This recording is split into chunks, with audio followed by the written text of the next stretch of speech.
Lämpimästi tervetuloa Educa lippulaivan kick-off-tilaisuuteen. Ihan mahtavaa, että teitä on paikan päällä näin monta, paitsi ydinryhmään kuuluvia, niin meidän ihania yhteistyökumppaneita ja kollegoja eri puolilta Suomea ja näistä yliopistoista, jotka tässä lippulaivassa on mukana. Jyväskylän lisäksi Aalto-yliopisto, Helsingin yliopisto ja Turun yliopisto.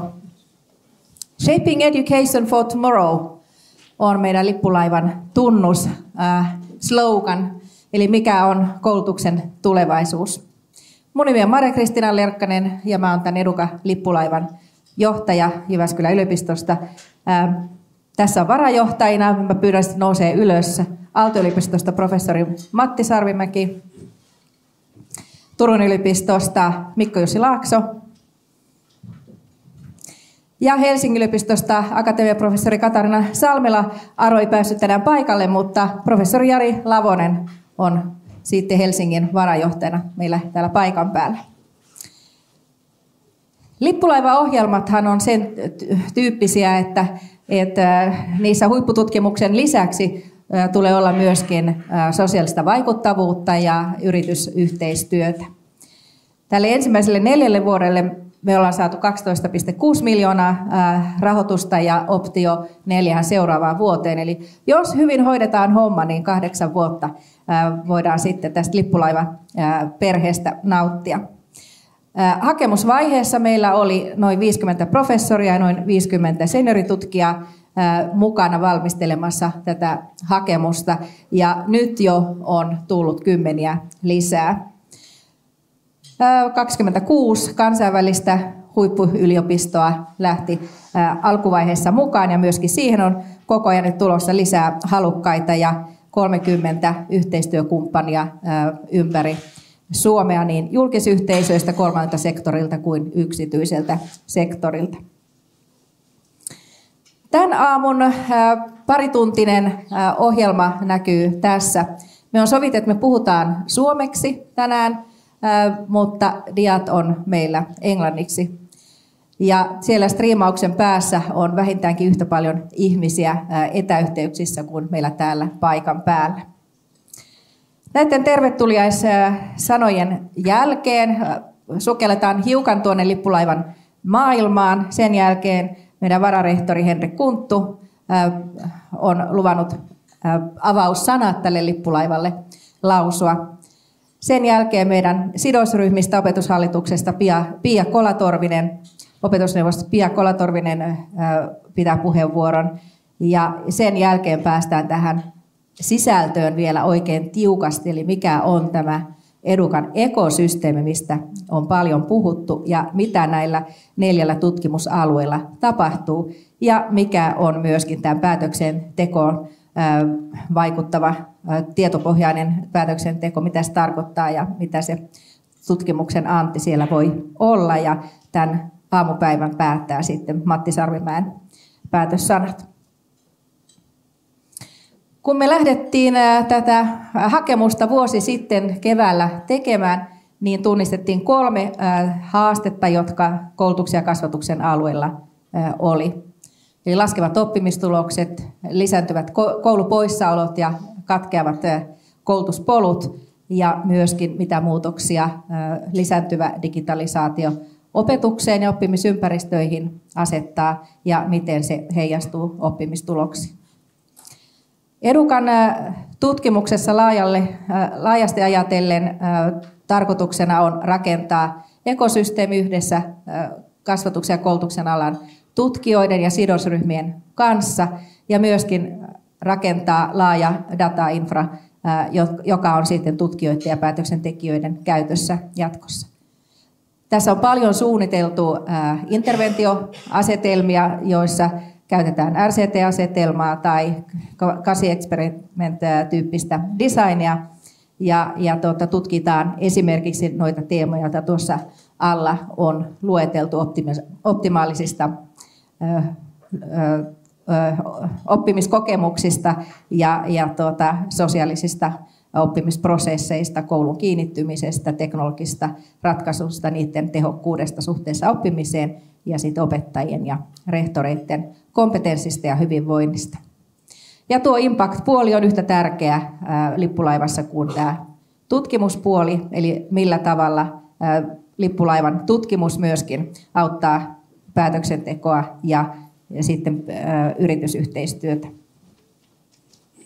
Me lähestytään näitä teemoja bioekologisen systeemisen teorian kautta, eli perinteisen Bronfenbrennerin kuvion kautta, jota on pikkusen säädetty. Eli siellä keskellä on lapsi, nuori, oppija, jonka ympärillä on sitten erilaisia mikrosysteemeitä, on opettajia, on kotiympäristö, varhaiskasvatuksen ympäristö, missä he toimivat.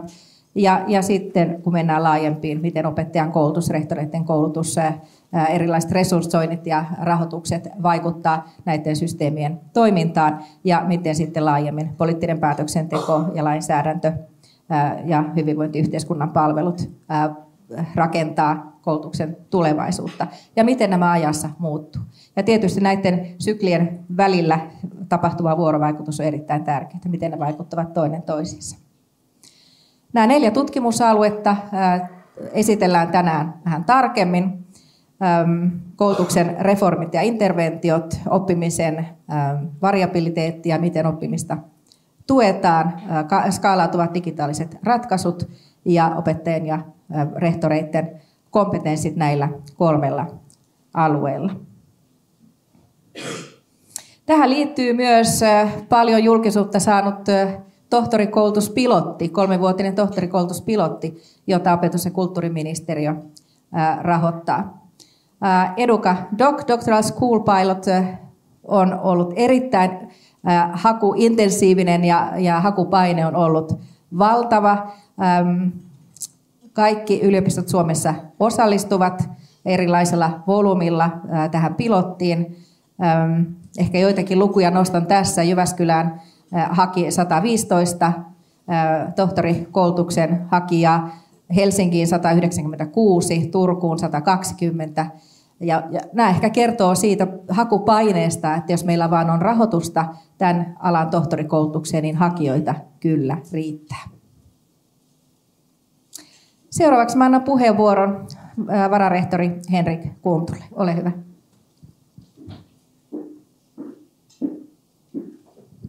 Kiitos. Hyvää huomenta minunkin puolesta. Mä joudun pikkusen asemoimaan mun materiaalia, koska tässä joudun pitää mikrofonia samaan aikaan käsissä. Aloitan ihan hetken kuluttua. Oli pakko tehdä vähän muistiinpanoja, että muistan sanoa ne asiat, mitkä päällimmäisenä mielessä. Joo, todellakin tosi kiva nähdä teitä kaikkia tässä tilaisuudessa ja olla avaamassa tätä Educa-lippulaivan toimintaa. Vararehtorikaudella minulla on ollut kunnia avata todella monia ja hyvin monenlaisia tilaisuuksia, mutta rehellisyyden nimissä täytyy sanoa, että yhtään en ole kyllä koskaan ennen avannut ja se on juuri tämä lippulaivan aloitus. Ja tästä olen todella otettu ja hyvillä, että tämä hetki on nyt käsillä ja saadaan olla yhdessä tässä salissa ja iloita tästä valtavan suuresta ponnistuksesta ja siitä, että se on mennyt näin hienolla tavalla maaliin. Jyväskylän yliopiston hallitus vahvisti hiljattain yliopiston visioksi olla vahva, vaikuttava ja kansainvälisesti vetovoimainen yliopisto hyvinvoinnin, oppimisen ja luonnon perusilmiöiden tutkimuksessa. Oppimisen kokonaisuudesta tunnistettiin tutkimuksen kärjiksi oppimisen dynamiikka ja tuki elämän kulussa. Vararehtorin ja tiedeneuvoston tehtäväksi on annettu seurata yliopiston strategian toteutumista. Tehtäväni tänään on erityisen mieluinen seurata strategian toteutumista tässä lippulaivan kontekstissa ja kun aloitamme Educan toimintaa. Strategialla on tietysti oma merkityksensä, mutta pääviestini teille on yksinkertaisesti kiitos. Hyvin lämmin kiitos teille kaikille tästä. Kiitos yhteisestä ponnistuksesta ja vahvasta sitoutumisesta yhteiseen päämäärään saavuttaa lippulaivastatus kasvatusaloille. Kiitos hankkeen johdolle ja kaikille tiimeille Jyväskylässä ja kumppaniyliopistoissamme Aallossa, Helsingin yliopistossa ja Turussa. Yhdessä olette tehneet tämän mahdolliseksi ja jatkatte tästä eteenpäin vahvana tutkimuskeskittymänä tärkeiden asioiden parissa. Suomen Akatemian lippulaivaohjelma tukee tukee korkeatasoista tutkimusta ja siitä kumpuavaa laajaa taloudellista ja yhteiskunnallista vaikuttavuutta. Lippulaivat ovat omien alueensa huippututkimusta toteuttavia osaamiskeskittymiä. Lippulaiva-ohjelma vahvistaa yhteistyötä tutkimuksen, yritysten ja muiden yhteiskunnan toimijoiden välillä. Lippulaivoille on asetettu hyvin korkean ambitiotason tavoitteita, mikä näkyy myös lippulaivojen valintaan liittyvissä kriteereissä. Lippulaivojen tulee tehdä korkeatasoista ja kunnianhimoista tutkimusta. Lippulaivoilla tulee olla laadukkaat tutkimusinfrastruktuurit. Lippulaivatoiminta tulee tukea taloudellista kasvua ja kestävää kehitystä yhteiskunnassa. Isäntäorganisaatioiden tulee tukea vahvasti ja sitoutua lippulaivoihin. Yhteistyö elinkeinoelämän ja yhteiskunnan muiden toimijan kanssa on välttämätöntä. Yhteistyötahojen tulee vahvasti sitoutua lippulaivaan. Lippulaivoilla tulee olla erinomainen toimintaympäristö ja vieläpä muuntautumiskyky. Ja kaikkien näiden kriteereiden tulee toteutua uskottavasti ja ulkoisia arvioitsijia vakuuttaen. Tämä ei ole helppo tehtävä, mutta tässä olette onnistuneet. Edukan tie lippulaivaksi ei ole missään nimessä ollut helppo. Anteeksi, mä menin väärälle sivulle. Siis lippulaivastatus on paljon enemmän kuin rahoitusta. Se profiloi yliopistojamme ja mahdollistaa enemmän vaikuttavuutta kuin mikään muu rahoitusinstrumentti. Ohjelmaan on valittu aikaisemmilla kierroksilla 10 lippulaivaa ja nyt siis siinä on aloittanut 4 uutta. Digitaaliset vedet, matemaattinen mallinnuksen ja kuvantamisen lippulaiva, Suomen kvanttilippulaiva ja tietysti rakas Edukamme. Yliopistomme lippulaivaton kausi päättyy siis vihdoin tähän viimeiseen hakuun ja olemme nyt ylpeinä ja innoissamme mukana 3 lippulaivassa, josta Eduka on erityinen Jyväskylän vetämänä ja nojaa pitkään tutkimus- ja koulutustraditioomme kasvatusaloilla, mutta myös uusiin tuuliin sekä hyvin rakennettuun yhteistyöverkostoon kumppaneidemme kanssa. Edukan tie lippulaivaksi ei ole ollut missään nimessä helppo. Useasti olemme yrittäneet päästä mukaan ja yhtä kertaa vähemmän olemme joutuneet pettymään ja palaamaan kotiin, niin sanotusti maita pitkin ilman laivaa. Uskomme ei ole kuitenkaan missään vaiheessa horjunut ja olemme olleet vakuuttuneita siitä, että Eduka-tyyppiselle lippulaivalle on vahva tilaus yhteiskunnassa ja sen tieteellinen laatu ja erityisesti vaikuttavuus kestävät vertailun ihan minkä tahansa lippulaivan kanssa. Vaikuttavuuden osalta on vaikea nähdä, että millään lippulaivalla olisi suurempaa vaikutusta yhteiskuntaa kuin Edukalla. Ja vaikuttavuutta lisää edelleen Edukan onnistuminen ja vahva resurssointi tohtorikoulutuspilotissa. Haluan kuitenkin korostaa, että Jyväskylän yliopisto vaikuttavana sivistysyliopistona arvostaa kaikkea tutkimusta, riippumatta siitä, liittyykö se lippulaivoihin, huippuyksiköihin tai mihin tahansa muihin vastaaviin verkostoihin. Meillä tutkija on aina keskiössä. Näillä miettein ja kovasti tyytyväisenä avaan seminaarin ja toivotan teille mitä parhainta menestystä työssänne. Olkaa luovia, olkaa rohkeita. Kiitos.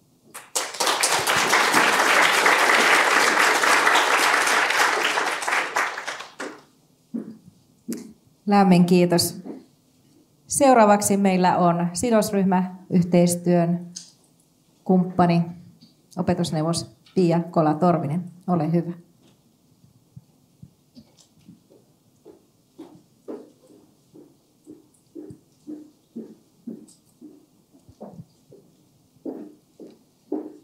Hyvää huomenta kaikille ja lämmin kiitos kutsusta tulla tänne puhumaan meidän sidosryhmän näkökulmaa ja sitä, mitä me ajatellaan nyt tästä hetkestä ja perusopetuksesta ja perusopetuksen tulevaisuudesta.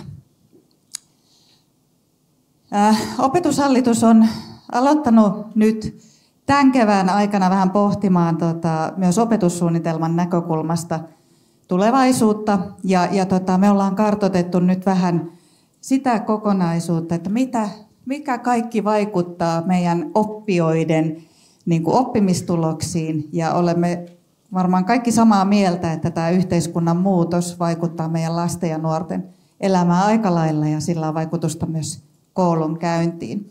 Ja yksi iso tekijä, mikä on tässä ajankäyttötutkimuksessa noussut esiin, on se, että miten on oppilaiden ajankäyttö kehittynyt tässä viimeisten vaikka 10 tai 20 vuoden aikana. Ja kuten tiedetään, niin se lukeminen on vähentynyt ja enemmän käytetään sitten näiden digitaalisten laitteiden osalta sitä aikaa. Ja ehkä huolestuttavaa on myös se, että vähän aikaa oli sitten aika matalalla tämä meidän sosiaalinen vuorovaikutus ja sitten se, että kuinka paljon me käytettiin aikaa tuohon opiskeluun. Vietin viime viikon tuolla Uzbekistanissa tutustumassa heidän koulutusjärjestelmään ja heiltä tuli aika hyviä ja konkreettisia kysymyksiä Suomen koulutusjärjestelmästä, vaikka he hyvinkin tuntuvat arvostavan sitä, mutta koulun tilanteesta, läksyistä. Esille tuli myös meidän pari viikkoa sitten tapahtunut kouluampuminen ja tämmöinen, he eivät tunteneet itse asiassa sanaa kiusaaminen siellä. Et me yritettiin selittää sitä, mutta se ei heille oikein auennut. Eli meillä on aika monimuotoisia haasteita meidän lasten ja nuorten, varsinkin täällä hyvinvointivaltiossa, niin heidän elämässään. No sitten mitä sieltä vielä me ollaan kartoitettu, niin koulua käymättömyys, mikä myös tässä tutkimuksessa on esillä, ja se, että tavallaan lasten ja nuorten mielen hyvinvoinnin haasteet. Ja sitten se, että just tuossa alussa, jota vähän kuvasinkin, että koulu ei voi olla irti yhteiskunnasta, ja kaikki se yhteiskunnan haasteet näkyy myös siellä koululuokassa. Ja kukaan ei varmaan voi kiistää oppimisen ja hyvinvoinnin yhteyttä, jota me nyt ollaan tässä aika monta kertaa nostettu esille eri puheenvuoroissa ja miten me sitä voidaan taklata.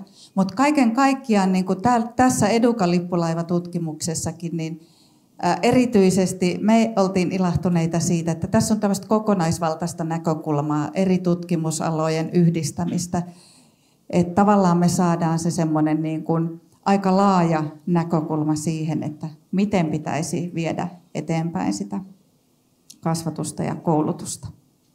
Ja se hyödyttää myös meidän opetushallituksen työtä.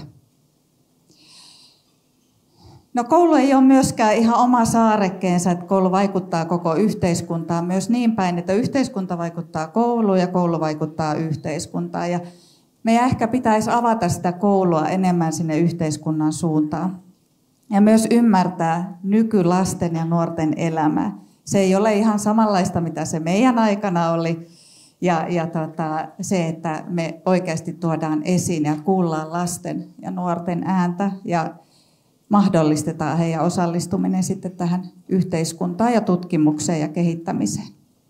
Se, mikä tärkeämpänä nousee myös esiin, on se koulun toimintakulttuurit. Minkälaista toimintakulttuuria me luodaan kouluun, miten me sitoudutaan siihen toimintakulttuurin kehittämiseen, kuinka avoimia me ollaan siinä ja miten me huomioidaan se muutos, mikä vaikuttaa sinne koulun kokonaisuuteen. Ja tältä osin se halu ja tahtotila kehittää sitä koulun toimintakulttuuria, niin sen vaikutukset oppilaisiin ja myös opettajien kehittymiseen. Paljon on nostettu koulutususkon näkökulmaa esille ja onko se laskenut, miten me saataisiin sitä nostettua ja myös sitä motivaation merkitystä siihen oppimiseen ja koko yhteiskunnan näkökulmaan. Mitkä on ne tekijät, millä me pystyttäisiin vähän ehkä luomaan tätä vahvempana esiin. Ja suomalaista koulutusjärjestelmää usein sanotaan, että se perustuu luottamukseen. Ja luottamushan täytyy aina ansaita. Ja sitä ehkä on syytä miettiä, näytit hyvää sitä systeemitason kuvaa, että miltä se luottamus näyttää eri meidän tasoilla siellä eri vuorovaikutusten kesken. Se ei varmaan ihan ole enää niin suoraviivaista ja meidän pitää myös vähän miettiä sitä luottamuksen rakentamista ja vahvistamista myös näiden eri meidän tasojen välillä. No sitten pitää aina myös miettiä sitä, että meillä on tulevaisuudessa myös toivoa. Ja me tarvitaan ehkä laajempaa keskustelua siitä meidän kasvatuksen ja koulutuksen tulevaisuudesta. Mihin me pyritään tällä meidän kasvatuksella? Tarvitaan enemmän monialaista yhteistyötä sinne kouluihin. Me ollaan puhuttu siitä vuosia, mutta miten se käytännössä toteutuu ja onko koulu valmis siihen monialaiseen yhteistyöhön ja toisinpäin? Onko ne monialaiset asiantuntijat valmiita tulemaan koulun yhteisöihin? Ja ehkä tärkeämpänä myös tässä se, että meidän täytyy vahvistaa kodin ja koulun yhteistyötä. Mikä on se huoltajien rooli siinä lasten ja nuorten oppimisen, nimenomaan oppimisen tukemisessa? Ja myös se, että miten niin kuin opettaja tukee sitten lasten ja nuorten oppimista. Ja ehkä tähän Educa-lippulaivaan liittyen, niin kaikki tutkimus, mitä meillä on aika paljon tutkimusta, miten me analysoidaan, miten me saadaan sitä implementoitua käytäntöön ja ne kokemukset, mitä meillä on näistä eri tutkimuksista, niin miten ne muuttaa meidän koulutusjärjestelmää ja vaikuttaa siihen. Eli tutkimusperustainen tieto. Ja tämä on myös tärkeää, jos me lähdetään jatkossa uudistamaan myös meidän opetussuunnitelman perusteita. Ja ehkä viimeisempänä se, että on tosi vaikea ennustaa meidän tulevaisuutta. Kuten me tiedetään, meillä on ollut aika isoja yhteiskunnallisia muutoksia viimeisen 5 vuoden aikana. Toisaalta se panostus siihen meidän perusopetukseen ja lapsiin ja nuoriin, niin se kantaa kuitenkin sitten meidän tulevaisuuteen ja eteenpäin sitten semmoisena positiivisena asiana. Et siitä syystä Educa-lippulaiva on ihan huikea hanke ja me olemme todella mielellämme tässä mukana. Kiitos.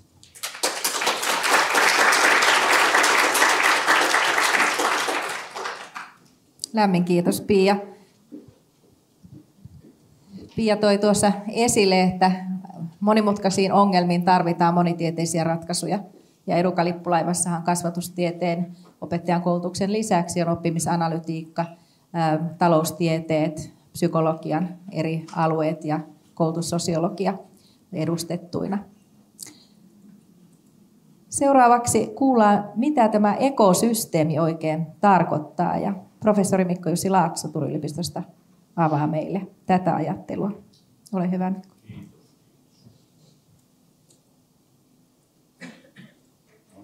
Mahtaako tämä kuuluu? Mulla annettiin tiukat speksit. Tässä oli raja ja tässä oli raja. Mä koitan, mä teen parhaani. Okei, sori. Hei, Laakso Mikko Jussi Turun yliopistosta, vedän oppimisanalytiikan tutkimusinstituuttiin. Ja mä sanoin ihan huikeet, että me ollaan täällä. Meitä kaikki tarvitaan näiden asioiden tekemiseen meillä on ihan huikea tiimi, tästä monitieteinen tiimi ja ollaan tehty jo paljon aikaisemmin niin kuin yhteistyötä ja tehty niin kuin isoja asioita ja sit, mistä mä tykkään tässä, että mä tykkään meidän kollaboraattoreista ja sidosryhmistä, eli meillä on ihan uniikki mahdollisuus maailmassa tehdä isolla mittakaavalla asioita. Tämä ei ole alkanut tämä kehitys, että me vuosi sitten keksittiin jotain asioita, vaan me ollaan tehty jo pari vuosikymmentä näiden asioiden eteen duunia. Ja siihen me tarvitaan teitä joka ikistä. Joka ikinen on tervetullut, ketä haluaa omaan kontribuutioon. Ja meidän pitää yhdessä löytää ne tavat, että kaikki pääsee mukaan tähän. Että yksi iso prinsiippi, mitä me tehdään, on co-creation, eli yhteiskehittämisperiaate. Jokaisen oma rooli näiden asioiden tekemisestä. On se sitten, että oot sä oppilas tai opettaja tai rehtori tai tutkija tai mitä tahansa, niin kaikki tarvitaan. Ja sitten meidän pitää löytää ne tapaa, että miten sä pääset mukaan siihen juttuun. Siellä on hieno pitkä otsikko, mutta tämä koko oikeastaan oma se, mihin olen uskonut viimeiset 20 vuotta on lähtenyt, mitä tarkoittaa koulutusjärjestelmän tutkimuspohjainen kehittäminen. Mitä se oikeasti tarkoittaa? Sitä puhutaan joka paikassa. No, sitten jos halutaan mennä vähän kysymyksen muotoiluun. Tätähän me kaikki halutaan luoda yhdessä. että kun me tulee erilaisia disruptioita, niin meillä on sellainen koulutusjärjestelmä, joka on proaktiivinen ja resilientti. Että me pystytään toipumaan niistä mahdollisimman hyvin. Tämmöinenhän koulutus me halutaan, että me pystytään vähän ennustamaan.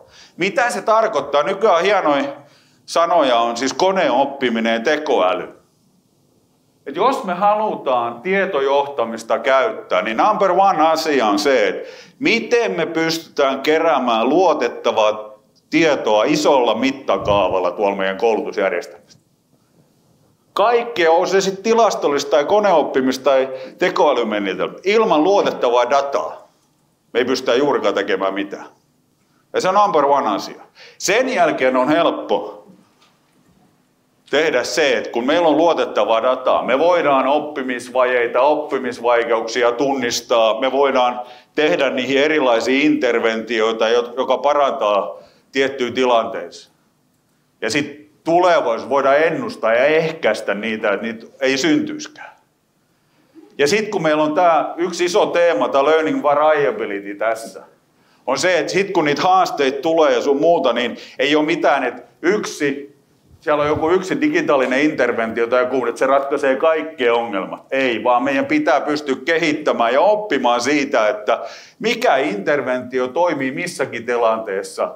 Ja sitten tietysti koneoppiminen, tekoäly kertoo, että tässä kohtaa tämä olisi ehkä paras, koitetaan tätä ensin. Mutta siitä pitää koko ajan pystyä oppimaan, että mikä toimii missäkin tilanteessa. Ja sitten niin kuin isossa mittakaavassa, mitä tämä tarkoittaa, on se, että nyt Suomen järjestelmä on tehnyt ison investoinnin Educa-lippulaivaan. Mikä on Educa-lippulaivan vaikuttavuus? Se on 50% tästä koko hankkeesta. Miten me vaikutetaan? Niin kyllä meidän pitää pystyä myös kertomaan sitä, että mikä se vaikuttavuus on. Mutta jos me halutaan tehdä tämä, että mennään oikeasti, että miten se vaikuttaa sinne koulun arkeen, niin tärkein kysymys on tuossa viimeiseksi. Miten me tehdään tämä asia, että me ylikuormiteta sitä järjestelmää? Se on kaikista tärkeä asia. Kyllä sitten kun me vaan arvioidaan erilaisia asioita, kyllä niin kuin me saadaan, mutta idea on se, että me luodaan semmoinen win-win-win situation niin kuin kaikilla. No, tämä tarina tietysti alkoi meidän osalta jo parikymmentä vuotta sitten. Ja jos ajatellaan sitä, että meillä on 4 peruspilaria, siinä on ehkä 5. ja 6. mutta 4 peruspilaria ja se mitä me lähdettiin jo kehittämään näitä asioita on se, että meillä on aikoin sitten loppunut opettajan kädet kesken tuolta arjesta.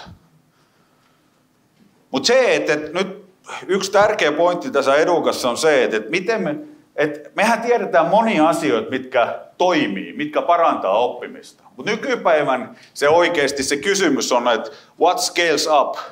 Eli mikä skaalautuu? Että me voidaan auttaa sitä joka ikistä luokanopettajaa, joka ikistä aineenopettajaa, sitä kuraattoria, niitä keskeisiä toimijoita. Että me voidaan sinne saada tutkimuspohjaisia välineitä ja interventioita isosti käyttöön. Ja monta kertaa siellä ne on joko digitaalisia tai ne on niin sanottu digital instructed. Eli ne pystytään jakamaan. Eli miten me pystytään jakamaan tätä tietoa ja miten me pystytään antamaan niitä konkreettisia työkaluja.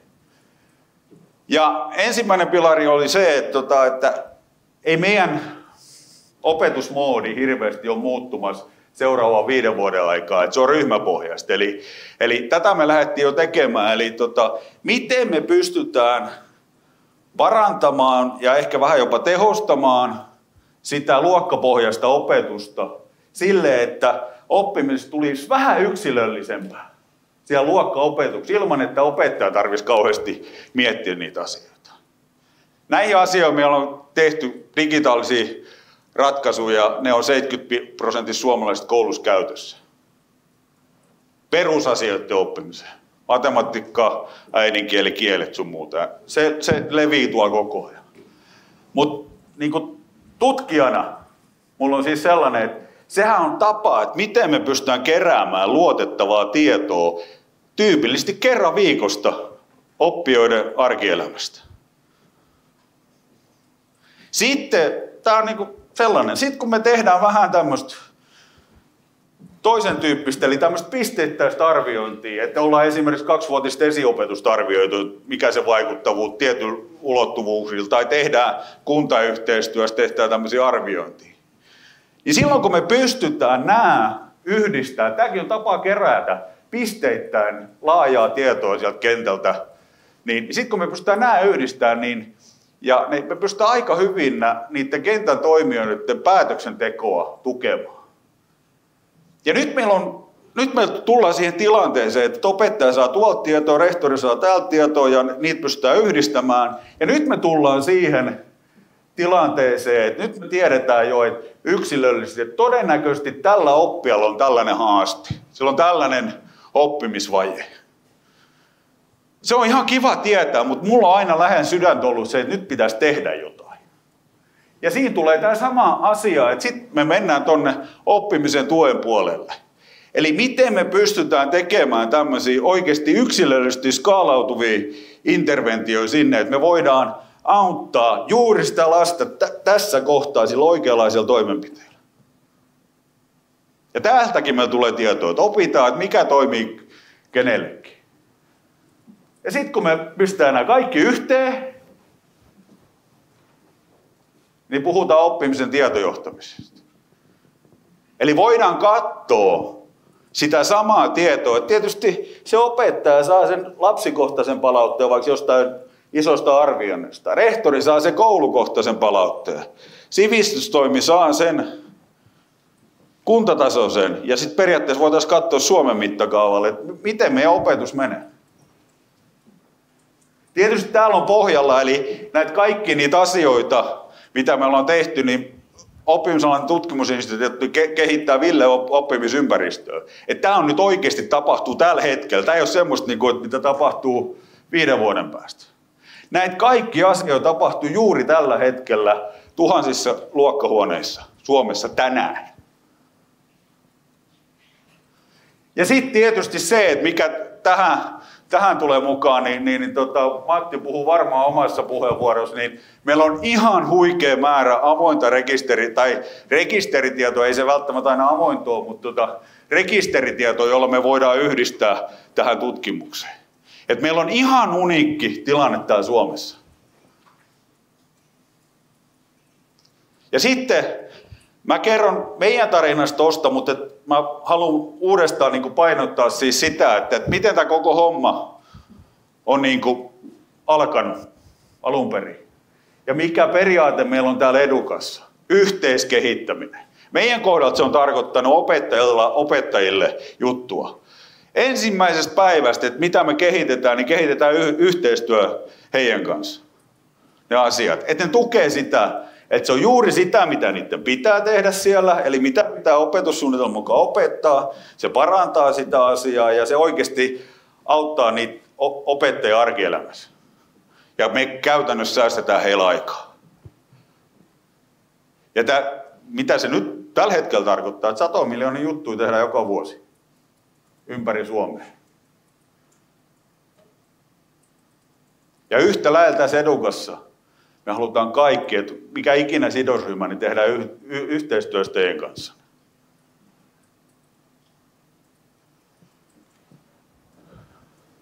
Sitten kun me tehdään tätä isosti, tätähän me oikeasti halutaan, eli mihin me ollaan menossa. Eli jos me pystytään luomaan yhdessä semmoinen järjestelmä, että kun lapsokainen on nyt tällä hetkellä 12 vuotta meidän koulutusjärjestelmässä, niin me pystyttäisiin ilman, että meidän järjestelmä ylikuormittuu, vaikka 200 targetoitua interventioita per lapsi pystyttäisiin kohdentamaan sen aikana. Mikä me tiedetään, että se sopii juuri siihen paikkaan, se on tehokas ja se toimii. Ei me vielä täällä olla. Me tarvitaan tosi paljon. Sen takia mä tykkään tästä monitieteisyydestä, sitä, että lähestytään holistisesti sitä ja eri alan ammattilaiset rupeaa tekemään. On se sitten perusasioiden oppimista, on se sitten oppimismotivaatio, on se hyvinvointia tai mitä yleensä emootiota tai kognitioita. Mähän olen ihan oppipoika monessa palaverissa nykyään. Mä oon mahdollistaja. Sitten mä ajattelin, että näinkin voi tehdä. Mutta se on just tämä monitieteisyys, pystyy oppimaan toisesta. Ja sen takia mä oon niin kiitollinen, että mä saan tässä mukaan olla. Mutta se, mitä me oikeasti ollaan tekemässä, me ollaan luomassa win-win-win ekosysteemi. Tietysti lapset ja nuoret saa sen hyödyn sieltä. Mutta tärkeimmät toimijat on oikeasti opettajat ja rehtorit, sitten on päättäjät ja sitten on me tutkijat. Et jos me pystytään tämä tekemään, me ollaan tehty sitä isosti jo, tämä vielä laajentamaan kaikki yliopistot, kaikki opiskelijat, kun tehdään lopputöitä ja sun muuta, tai tehdään väitöskirjoja, tai tehdään postdokkarivaihetta ja sun muuta. Niin moneen semmoinen, että jos ei meillä vielä ole siihen dataa, niin sitten me pystytään helposti keräämään sen. Dataa kyllä on, se on ihan varma. Hyvä. Sen verran täytyy sanoa, eli tämä ekosysteemiajattelu on myös palkittu Unescon toimesta sanotaan niin kuin näin, että se on oikeastaan yhteen kysymyksen vasta. How to use the data for the good purpose. Eli miten tietoa käytetään hyvään tarkoitukseen. Mutta se, että mun mielestä ja se mitä me ollaan juteltu, niin tämä ei ole pelkästään, että me kehitetään kotipesä. Kotikenttä on meidän number one asia. Mutta nyt pitää muistaa, että maailmassa on 60 lapsesta ei saa riittäviä peruslasku- ja lukutaitoja 9 vuoden peruskoulun jälkeen maailmassa. Ne asiat, mitä me täällä tehdään, niin oikeasti se ambitiotaso pitää asettaa siihen, että tuolla on mainittu 100 miljoonaa. Mutta toivottavasti tätä kautta meillä on hyviä kollaboraattoreja kansainvälisesti levittää näitä asioita. Niin me halutaan saavuttaa yhdessä 100 miljoonia lapsia täällä duunilla. Eli sitten me voi oikeasti, mä oon lainannut tuolta Unescolta Equal Learning for All, mutta mä oon lisännyt siihen vaan large scale.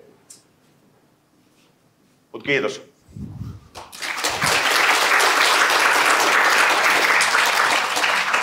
Ja aina yhtä mahtavaa kuunnella Mikko Jussiasta. Aina innostuu itsekin uudella tavalla. Sitten mennään näihin tutkimusalueiden esittelyyn. Ja ensimmäisenä tutkimusalue 1. Ja Matti, olepa hyvä. Joo, kiitos paljon. On tosiaan ilo olla täällä tänään juhlimassa niin kuin mahtavan uuden yhteistyön tai vanhan yhteistyön laajentamista sellaiselle tasolle, jota ei aikaisemmin ole ollut mahdollista tehdä. Meillä on tosiaan tässä useampi tutkimusalue. Mä vedän tätä ensimmäistä yhdessä Maria-Kristiinan ja Katarinan kanssa. Ja se meidän tavoite tässä on se, tai mitä ei se ole tavoite, se on se, mitä me tullaan tekemään, on se, että katsotaan niin kuin keskeisiä koulutuspoliittisia reformeja ja spesifejä interventioita ja otetaan selvää, mitä ne vaikutukset on. Ja tässä on tämä sana rigorously, eli otetaan selvää, mitä ne ihan oikeasti on, eikä sillä tavoin, että se ei ole, ettei kerrota tarinoita niistä, vaan käytetään tutkimusasetelmia, tyypillisesti satunnaistettuja kenttäkokeita. Silloin kun niitä ei voi käyttää, käytetään quasi-eksperimentaalisia menetelmiä, eli etsitään maailmasta semmoisia tilanteita, jotka muistuttaa kovasti satunnaistettuja kokeita, vaikka ne ei sitä tarkoituksellisesti olekaan. Se luo meille sen, että meillä on oikeasti vertailukelpoisia kohde- ja verrokkiryhmiä, jolloin me pystytään tekemään uskottavaa ja luotettavaa päättelyä syy-seuraussuhteesta. Että kysymys ei ole just siitä, että kuinka kertoo parhaan tarinan, vaan että pärjääkö ne lapset, jotka on osallistunut tietynlaiseen toimintaan paremmin kuin he olisivat pärjännyt, jos he olisivat osallistunut toisenlaiseen toimintaan. Tästä siinä tutkimusasetelmassa on nimenomaan kysymys. Mutta tietenkin tutkimusasetelma yksinään ei vielä riitä. Meidän pitää vielä saada mitata, että miten lapsilla menee. Ja se on tämä toinen pallukka tässä, eli me luodaan uutta, todella laajan mittakaavan dataa, niin kuin Mikko Jussi tässä just kertoi. Ja sitten me yhdistetään sitä olemassa oleviin valtaviin rekisteripohjaisiin aineistoihin. Ja tässä tietyllä tavalla me tuodaan nyt 2 maailmaa yhteen. Rekisteripohjainen data on siitä, mitä taloustieteilijät on jo useita vuosikymmeniä Suomessa tehnyt, tai parikymmentä vuotta nyt se on ollut hyvin tärkeä osa meidän työtä. Mutta me ei ole koskaan oltu hyviä löytämään uutta, tai niin keräämään uutta dataa, kun taas se on sitten ollut kasvatustieteilijöille hyvin luonteva juttu. Nyt me tuodaan nämä kaksi maailmaa yhteen, ja se tulee tuomaan valtavasti niin kuin molempiin suuntiin hienoa lisää. Ja totta kai sitten kun me näitä tehdään, niin me tehdään näitä tyypillisesti läheisessä yhteistyössä päätöksentekijöiden kanssa, varsinkin niin kun, mä puhun kohta 2-vuotisesta eskarista, joka on tehty hyvin läheisessä yhteistyössä, mutta muutenkin, joka tarkoittaa sitä, että se antaa meille erityisen hyvät lähtökohdat tämmöiseen iteratiiviseen päätöksentekoon, jossa meidän tulokset toivottavasti ja hyvin todennäköisesti inspiroi seuraavia asioita, mitä kokeillaan ja mennään eteenpäin, niin että joka askeleella opitaan, paitsi mitä se edellinen tai kokeiltava tai tarkasteltava asia teki, niin miten se voitaisiin tehdä vielä paremmin. Ja sitten selvitetään, että tuliko siitä parempaa. Eli tämmöinen tietynlainen systemaattisuus on se, mitä tässä lähdetään rakentamaan systemaattisesti. Niin meillä on se, mitä meidän hakemuksessa on, niin on mainittu 3 keskeistä teemaa tai projektia, jotka kaikki on asioita, mitä me ollaan jo tehty, mutta joita pitää tehdä myös eteenpäin. Jotta nähdään vähän pidempiaikaisia vaikutuksia ja vaikutuksia asioihin, joita ei vielä olla nykyisten rahoitusten myötä kykeneviä tutkimaan. Ensimmäinen näistä on tämä 2-vuotisen esiopetuksen kokeilu, joka on suurin yhteiskunnallinen kokeilu, mitä Suomessa on koskaan tehty, ja kyllä se maailmallakin pärjää aika lailla tässä. En tiedä, mikä on suurin maailmassa tehty, mutta varmaan kisaan osallistutaan. Tämä on opetus- ja kulttuuriministeriön kanssa alusta lähtien yhteistyössä tehty hanke viime hallituskauden heti alussa, tätä lähdettiin suunnittelemaan, jossa järjestettiin todella suuri satunnaistettu kenttäkokeilu, jossa noin 15 000 lasta aloitti esiopetuksen jo 5-vuotiaana, tai sinä vuonna, kun he täyttää 5. Ja viettää siellä 2 vuotta sen sijaan, tämän normaali 1 vuoden sijasta. 20 000 lasta suunnilleen on verrokkiryhmässä, joka menee tässä nykysysteemissä, mutta jotka on valittu nimenomaan satunnaistamalla niin, että ne on aidosti vertailukelpoisia lapsia. Siinä oli iso budjetti, suurimmaksi osaksi kompensoitiin kuntia siitä, että koska tämä vanhemmat ei maksa näistä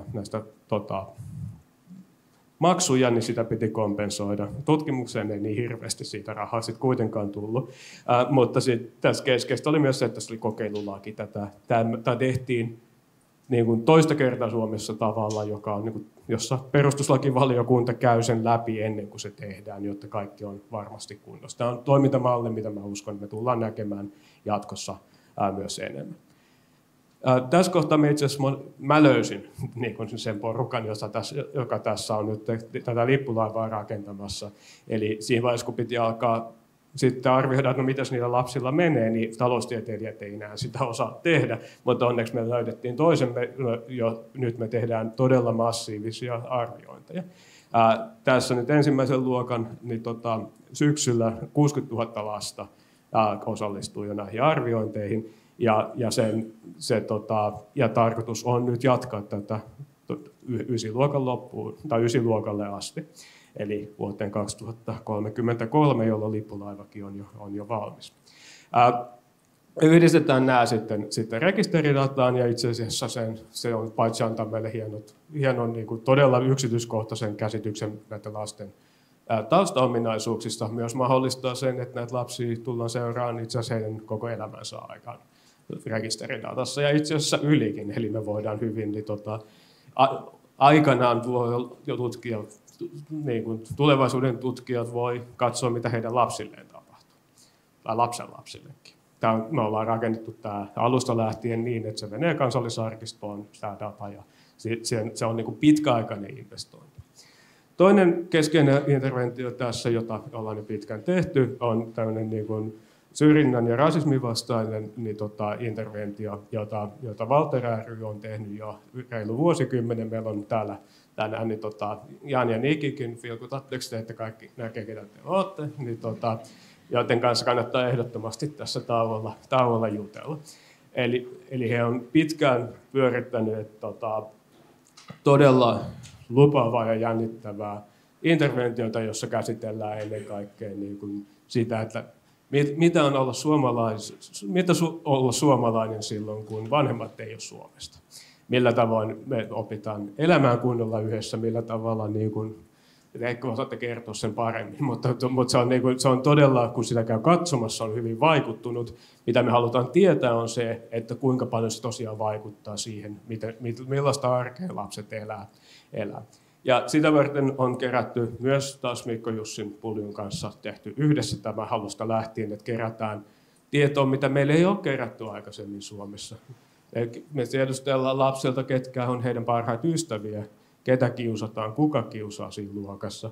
Me kysytään heiltä niin kuin aika ikäviä kysymyksiä, joilla mitataan heidän ennakkoluulojaan, sekä meidän julkilausuttuja että tämmöisiä implisiittisiä. Me mitataan kaikenlaisia muitakin asioita. Just sellaisia asioita, mistä meillä ei ole ollut laaja-alaista dataa, varsinkaan yhdistettynä rekisteriaineistoihin, joka mahdollistaa pitkäaikaisseurannat ja myös nähdään paljon, mistä he lapset tulee.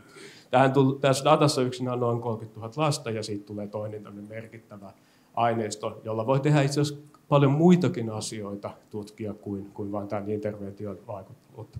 Osana lippulaivaa me pystytään tekemään nyt näille samoille lapsille 9-luokalla sitten jatkokysely. Ja myös näitä lapsia me on kerrottu tietosuoja tässä ilmoituksessa, että heitä seurataan 30-vuotiaaksi asti sitten rekisteridatassa. Kolmas teema on nämä transitiot, nämä nivelvaiheet niin kuin, yläkoulusta sitten lukion ja ammatillisen koulutukseen.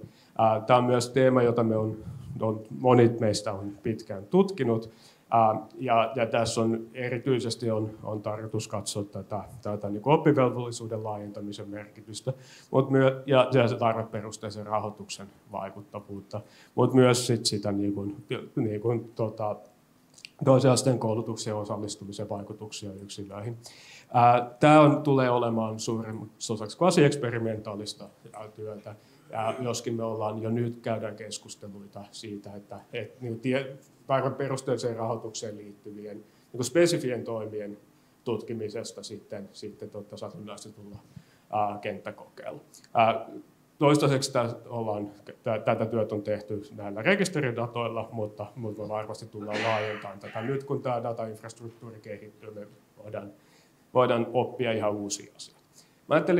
Mä lopetan ihan just, mutta mä ajattelin näyttää, että mä en tiedä kuinka, mä luulen, että tämä quasi-eksperimentaalinen puoli, mä en ole ihan varma, onko se niin tuttua kaikille, ja rekisteridata myöskin. Mä näytän 2 diaa, jotka antavat kuvaa siitä, että minkälaisia asioita me taloustieteilijät ollaan jo pitkään tehty ja millaisia mahdollisuuksia tämä tuo sitten. Tämä ei ole mitään erityisen taloustieteellistä sinällään, vaan me satutaan käyttämään näitä metodeita ja näitä datoja.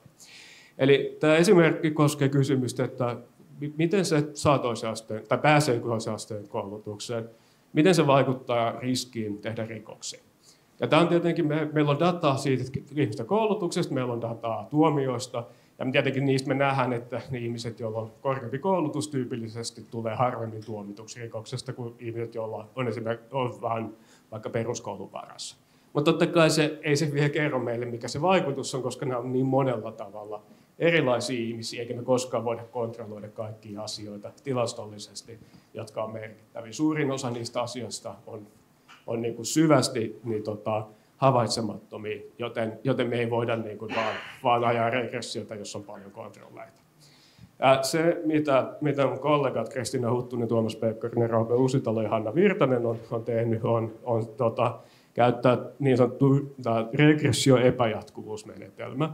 Itse asiassa tämä on menetelmä, joka me on pöllitty kasvatustieteilijöiltä. Tätä on tehty jo 60-luvulla kasvatustieteen puolella. Taloustieteilijät oppi tekemään sitä 90-luvun lopulla itse.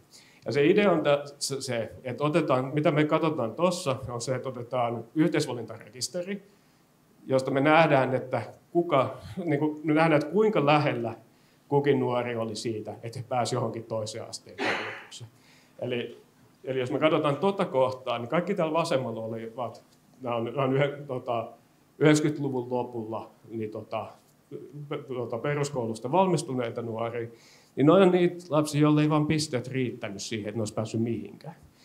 Mutta täällä on lapsia, jotka on tosi kaukana siitä, että he olisi päässyt yhteenkään hakukohteeseensa. Ja tuossa on lapsia, jotka ihan just jäi ulkopuolelle. Jos ne olisi ollut yhdestä aineesta paremman arvosanan, ne olisi päässyt sisään. Ja sen toisella puolella on niitä, jotka just pääsivät sisään. Ne sai sen niin kuin 7 äikestä eikä 6, ja se riitti siihen. Ja nyt me päästään tuossa rajalla, nämä onkin tosi vertailukelpoisia.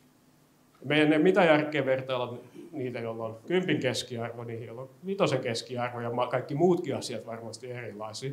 Mutta niille, jotka on ihan tuossa rajalla, se on itse asiassa yhtä hyvä kuin satunnaistettu kokeilu, koska ne rajat heiluu vuosien välillä. Ja niin kuin, jos sä oot siinä kohtaa, niin se on melkein, käytännössä tarkoittaa, että heitettiin kolikko. Ja nyt voidaan ottaa tuo yhteisvalintarekisteri, yhdistetään se rekisteriin tuomioista. Ja katsotaan samaa kuvaa, me nähdään, että ne nuoret, täällä on 10 vuotta peruskoulun jälkeen, 40% nuorista, jotka oli tosi kaukana siitä, että he olisi päässyt mihinkään toisen asteen koulutukseen, on saanut rikostuomio 10 vuotta myöhemmin. Mitä niin kuin enemmän mennään tähän suuntaan, mikä käytännössä tarkoittaa lähinnä niin sitä, että on paremmat 9-luokan arvosanat, niin tämä tippuu oleellisesti. Nämä on pelkästään miehiä, nämä on miesten numerot on oleellisesti korkeampia kuin naisten, mutta siis täälläkin 10%. Tässä on siis mukana niin isot törkeät ylinopeudet ja tämmöiset. Kaikki ei tee hirveän voimakkaita rikoksia välttämättä. Mutta me nähdään, että siinä on tosi voimakas yhteys. Me nähdään myös, että tuossa kohtaa, just siinä kohtaa, missä ylitetään se raja, että pääsee toiseen asteelle, todennäköisyys tulla tuomituksi rikoksesta tipahtaa noin 9%. Tämä on nimenomaan, eli tämä on niin kuin esimerkki siitä niin kuin ajattelutavasta, mikä on taloustieteilijöillä ollut tyypillistä. Etsitään sieltä jotain maailmasta, mikä on melkein kuin satunnaista, ja sitten etsitään dataa, joka on jo olemassa, joka vaan pitää laittaa yhteen, ja me voidaan oppia tärkeitä asioita. Ja nyt me opitaan vielä se, että me voidaan kaikki se, mitä me ollaan aina tuijotettu sitä dataa ja mietitty, että kun mä vaan saisin kysyä muutaman muun asian. Täällä on ne rekisterit on hienoja, mutta aina sieltä puuttuu niitä, mitä tosiaan haluaisi tietää. Nyt me opitaan keräämään systemaattisesti dataa niistä asioista, mitä me on aina haluttu tietää. Mä lopetan tähän.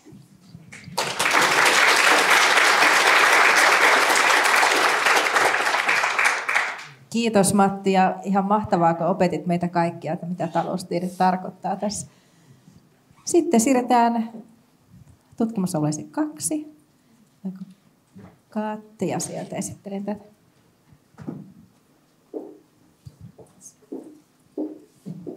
Joo, hei kaikki, mä oon Katja Upadhia Helsingin yliopistosta ja korvaan täällä Akatemian professori Katariina Salmela-Aroa, joka ei tänään päässyt paikalle. Ja kerron tästä tutkimusalue 2, johon me erityisesti keskitytään. Ja tässä tutkimusalue 2 meidän intressinä on tämmöinen oppimisen vaihtelevuuden ja oppimisen tutkiminen ja toisaalta myös tukeminen erilaisissa vuorovaikutustilanteissa ja erilaisissa oppimisen ympäristöissä. Ja meillähän on, mulla ei ole tässä dataesimerkkejä, mutta meillä on käytössä hyvin monenlaisia aineistoja näistä yhteistyöyliopistoista ja koko ajan myös kerätään lisää dataa ja pystytään saavuttamaan sitä kautta uutta tietoa näistä aiheista. Ja silloin kun me puhutaan tästä tutkimusalue 2, niin me erityisesti halutaan myös ymmärtää näitä erilaisia mekanismeja ja vuorovaikutustilanteita ja ympäristöä, jotka heijastuvat oppimisen vaihtelevuuteen. Ja sitten halutaan myös pohtia sitä, että miten voidaan tukea erilaisia oppilaita erilaisissa tilanteissa. Ja me voidaan tarkastella näitä asioita oikeastaan 3 eri tasolla. Me voidaan tarkastella siellä yksilön tasolla, me voidaan tarkastella niitä ryhmätasolla, me voidaan tarkastella niitä myös sitten esimerkiksi ympäristön tasolla. Tavallaan sieltä yksilöistä, tavallaan sieltä alun kuvasta, minkä Maria-Kristiina näytti, niin tavallaan yksilöistä sitten sinne eteenpäin voidaan tarkastella näitä asioita. Ja silloin kun me puhutaan yksilötasosta, niin me voidaan tutkia oppimisen vaihtelevuutta esimerkiksi tarkastelemalla akateemisten taitojen ja motivaation kehitystä yli ajan, pitkittäin, mutta me voidaan myös pureutua sellaisiin tilanteisiin ja pohtia, mitä siellä oppimistilanteissa tapahtuu, millaisia on ne tilannekohtaiset kokemukset. Ja me voidaan pyrkiä myös selvittämään sitä, että milloin se oppiminen on optimaalista, milloin lapset ja nuoret ja opiskelijat saavuttaa semmoisia optimaalisen oppimisen hetkiä. Ja näitä optimaalisen oppimisen hetkiä monesti kuvataan just sillä, että se tilanne on aika haastava, oppilas joutuu paneutumaan siihen paljon, laittaa niitä omia taitoja pelejä, olemaan ehkä vähän siellä ylärajalla, mutta myös niin omien taitojen ylärajalla, mutta myös kokee samalla semmoista syvää kiinnostusta ja innostusta siihen aiheeseen. Vähän niin kuin on semmoinen aikamoinen, vähän niin kuin flow-tila siellä olemassa. Ja me pyritään tässä myös nyt tarkastelemaan, että milloin näitä hetkiä syntyy ja millaiset tilanteet edesauttaa tämmöisiä optimaalisia oppimisen hetkiä, jotka myös just nimenomaan tukee sitä kehittymistä ja syvää oppimista oppilailla ja lapsilla. Ja sen lisäksi me voidaan myös tarkastella oppimisen ja käyttäytymisen epäjohdonmukaisuutta. Oppiminenhan ei suinkaan aina ole mitenkään lineaarista, vaan siellä just tapahtuu nimenomaan vaihtelua ja on erilaisia kehityspolkuja. Niin voidaan näitä tarkastella lisää yksilötasolla. Ja me voidaan myös pohtia tätä oppimisen vaihtelevuuden kehitystä ja myös, että mitä on se kehityksellinen tarkoituksenmukaisuus ja mitä se palveluu, miten se edesauttaa sit näitä tulevaisuuden taitoja ja oppimisen kehitystä ylipäänsä. No ryhmätasolla sitten, jos me mietitään oppimisen vaihtelevuutta, niin voidaan pohtia näitä erilaisia vuorovaikutustilanteita, sosiaalisia konteksteja, voidaan pohtia, mitä siellä luokkahuoneessa tapahtuu, millaiset opetustilanteet voi tukea oppimista. Me voidaan myös miettiä, että miten voidaan luoda sellaisia tilanteita, miten voidaan luoda sellaisia oppimis- ja opetuskäytänteitä, jotka tukee oppimista luokkahuoneessa. Ja me voidaan myös pohtia sitä, että kun siellä luokkahuoneessa kuitenkin on hyvin erilaisia lapsia, osalla on hyvin jo edistyneet taidot, osa tarvitsee enemmän tukea, niin voidaan pohtia myös sitä ja löytää sellaisia käytänteitä, että miten voidaan tukea tällaisia kaikenlaisia lapsia, koska se on tärkeää, että jokainen pääsee eteenpäin ja oppii lisää siellä luokkahuoneessa. Ja sitten sen lisäksi täällä ympäristön tasolla me voidaan miettiä vähän laajemmin näitä oppimisen vaihteluja ja miten ympäristö heijastuu siihen. Ja voidaan tarkastella esimerkiksi koulutussiirtymiä tai koulusiirtymiä tai myöhemmin siirtymistä korkeakoulutukseen tai sitten jopa työelämään. Voidaan miettiä, miten se heijastuu yksilön ja oppimiseen. Ja me voidaan myös pohtia, miten erilaiset sosiaaliset kontekstit, kuten perhe ja kaveripiiri, monet muut sosiaaliset kontekstit, esimerkiksi sosiaalinen media tai netin kautta tapahtuva vuorovaikutus, miten se heijastuu oppimiseen ja sen vaihteluvuuteen. Ja sen lisäksi me voidaan myös miettiä, että mitä ne on ne tulevaisuudessa tarvittavat taidot, miten me voidaan opettaa niitä ja millaisissa vuorovaikutustilanteissa voidaan edistää niitä sitten enemmän. Ja sen lisäksi me voidaan myös pyrkiä löytämään parhaita mahdollisia ympäristöjä oppimiselle. Ja voidaan miettiä, että minkälaiset ympäristöt on tärkeitä, minkälaiset ympäristöt tukee oppimista ja pärjäämistä ja taitojen kehitystä. Eli oikeastaan lyhyesti kiteytettynä, niin silloin kun me ymmärretään syvemmin tätä oppimisen monimuotoisuutta, oppimisen vaihtelevuutta ja hyödynnetään sitä, niin silloin me voidaan myös tukea lapsia saavuttamaan parhaan mahdollisen oppimispotentiaalinsa. Ja toisaalta silloin, kun me myös ymmärretään oppimisen vaihtelevuutta, niin silloin me voidaan myös tuoda enemmän tietoa päätöksentekijöille, voidaan tuoda enemmän tietoa kasvattajille, ja tämän tiedon avulla he pystyvät myös tekemään parempia päätöksiä, jotka palvelevat mahdollisimman monia oppilaita ja lapsia ja mahdollisimman useissa ja erilaisissa tilanteissa. Hyvä, mutta tässä oli mun esitys. Kiitoksia.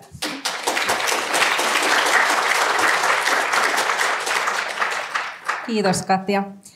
Sitten mennään tutkimusalueeseen 3. Tuleeko Päivi tulee esittelemään? Ja Pia yhdessä. Ja Mikko. No niin, en tiedä miten me pärjätään, kun ei ole takeita, miten toi Mikko Jussi pysyy paikallaan. Mutta tosiaan mä olen Päivi Häkkinen. Okei, selvä. Mistä ei saanut mennä yli? Se on ihan hyvä niin. Meillä on tällainen monitieteinen tiimi ja kollegat siis. Laakso Mikko Jussi, jos ei tullut vielä selväksi.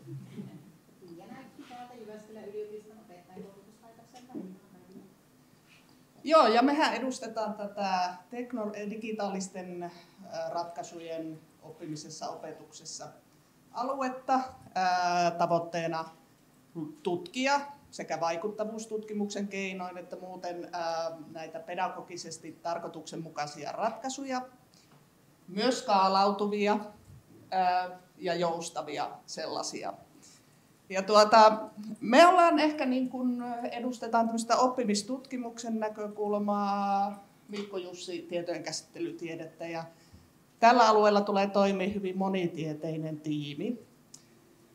Ja meidät ehkä kuitenkin aika usein mielletään jotenkin, että haluatteko te niin kun tuoda lisää teknologiaa kouluun, ja tuossakin niin kun jos me noita haasteita katsotaan, niin ensimmäisenä on, että monissa tämänhetkisissä tutkimuksissa on tunnistettu, että vaikka meillä on hirveän hyvä digitaalinen infrastruktuuri kouluissa, niin sellainen niin kuin teknologia tämmöisenä transformaation välineenä on kuitenkin niin kuin aika hitaasti tuonut muutoksia sinne kouluun. Ja tällä tarkoitetaan sitä, että se olisi niin kuin syvällisesti vaikkapa muuttanut pedagogisia käytänteitä tai ajattelutapoja. Et sellaisessa me ollaan vielä aika alkuvaiheessa. Nähdään se jotenkin semmoisena ylimääräisenä lisänä tai kynän jatkeena, ei niinkään niin kuin ajattelujatkeena. Tai esimerkiksi nuo tollaiset käyttötavat, kollaboratiivinen oppiminen, teknologian tuki siinä, niin on edelleenkin monien tutkimusten mukaan aika niin kuin harvinaista suomalaisissa kouluissa. Ja me on ehkä semmoinen 30 vuotta puhuttu hyvien käytäntöjen skaalautuvuudesta. Edelleen me puhutaan tästä. Sitten tässäkin on jo tullut tuolla alkupuheenvuoroissa esille, että tässä on vallalla hyvin vahvasti myös nämä koulun ulkopuoliset ja yhteiskuntaan liittyvät tekijät. Lapset ja nuoret omaksuu ison osan digitaalisista taidoistaan, käyttötaidoistaan koulun ulkopuolella. Sitten siellä on paljon tekijöitä, mitä me ei voida koulusta käsin säädellä, kuten tämä niin tämmöinen hyvin intensiivinen teknologian käyttö.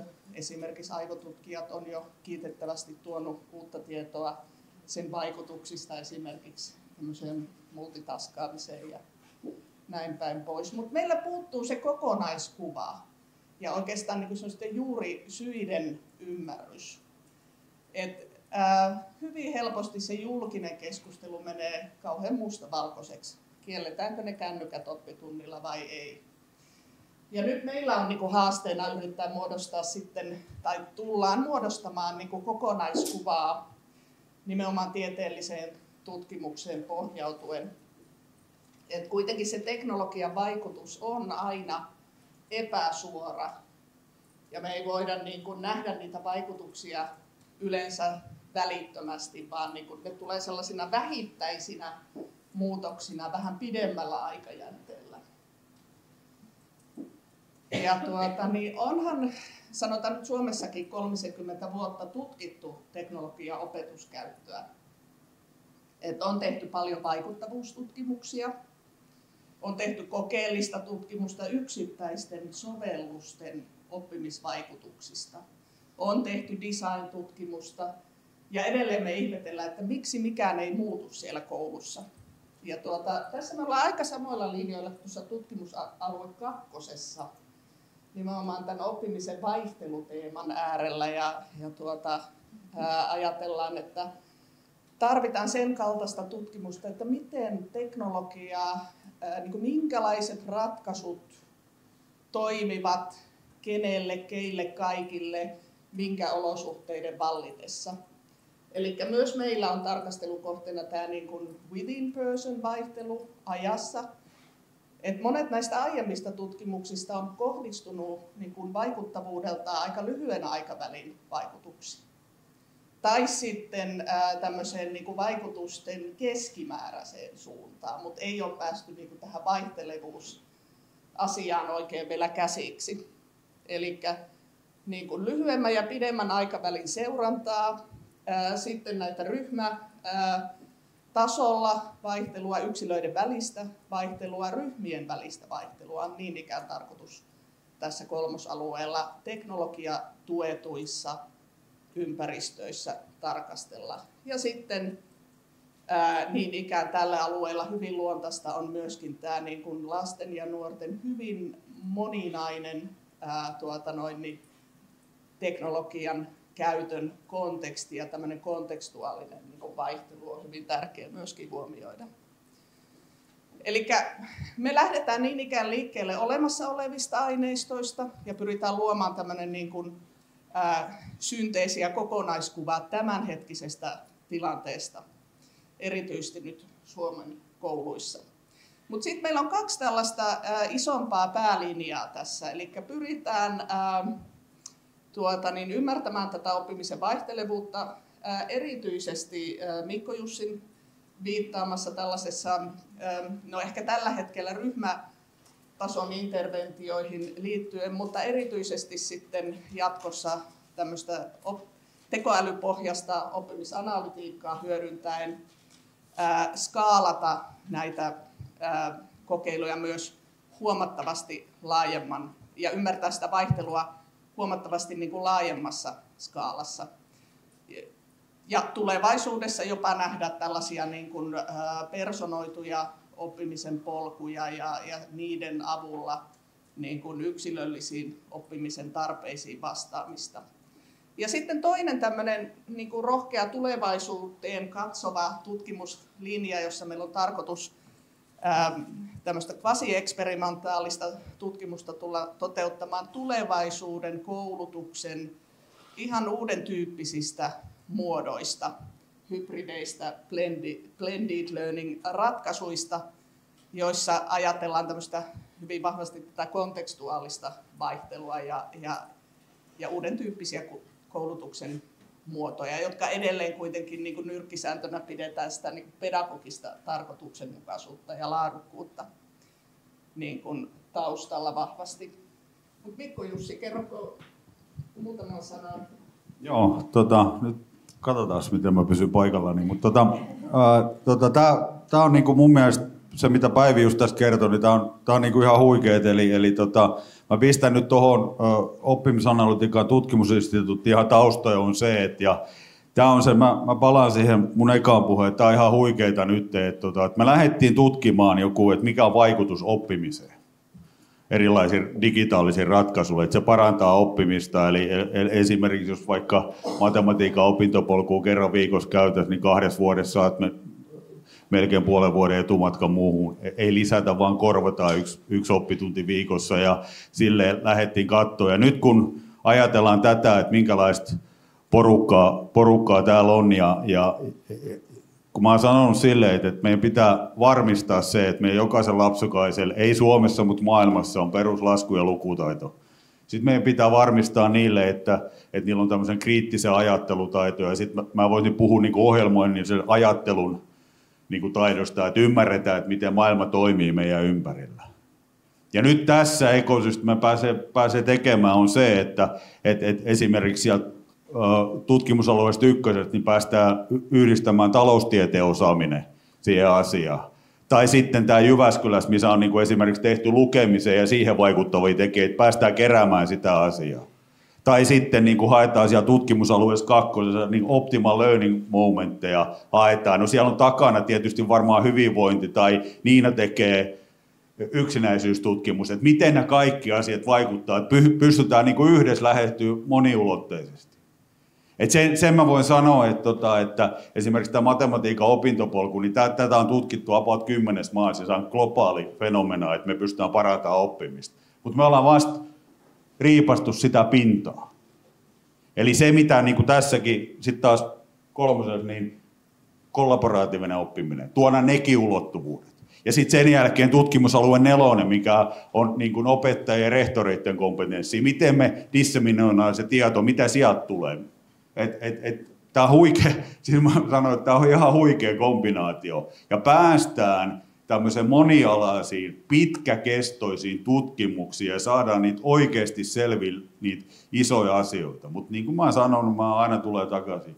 Peruslasku ja lukutaito, kriittinen ajattelu ja ohjelmoinen ajattelu, niillä me päästään tosi pitkälle, että jos me saadaan ne syyt selville, että miten me voidaan varmistaa näiden asioiden osaaminen erilaisissa näissä variability, että on se sitten within person, within group tai within context. Että ymmärretään se moniulotteisuus sielläkin.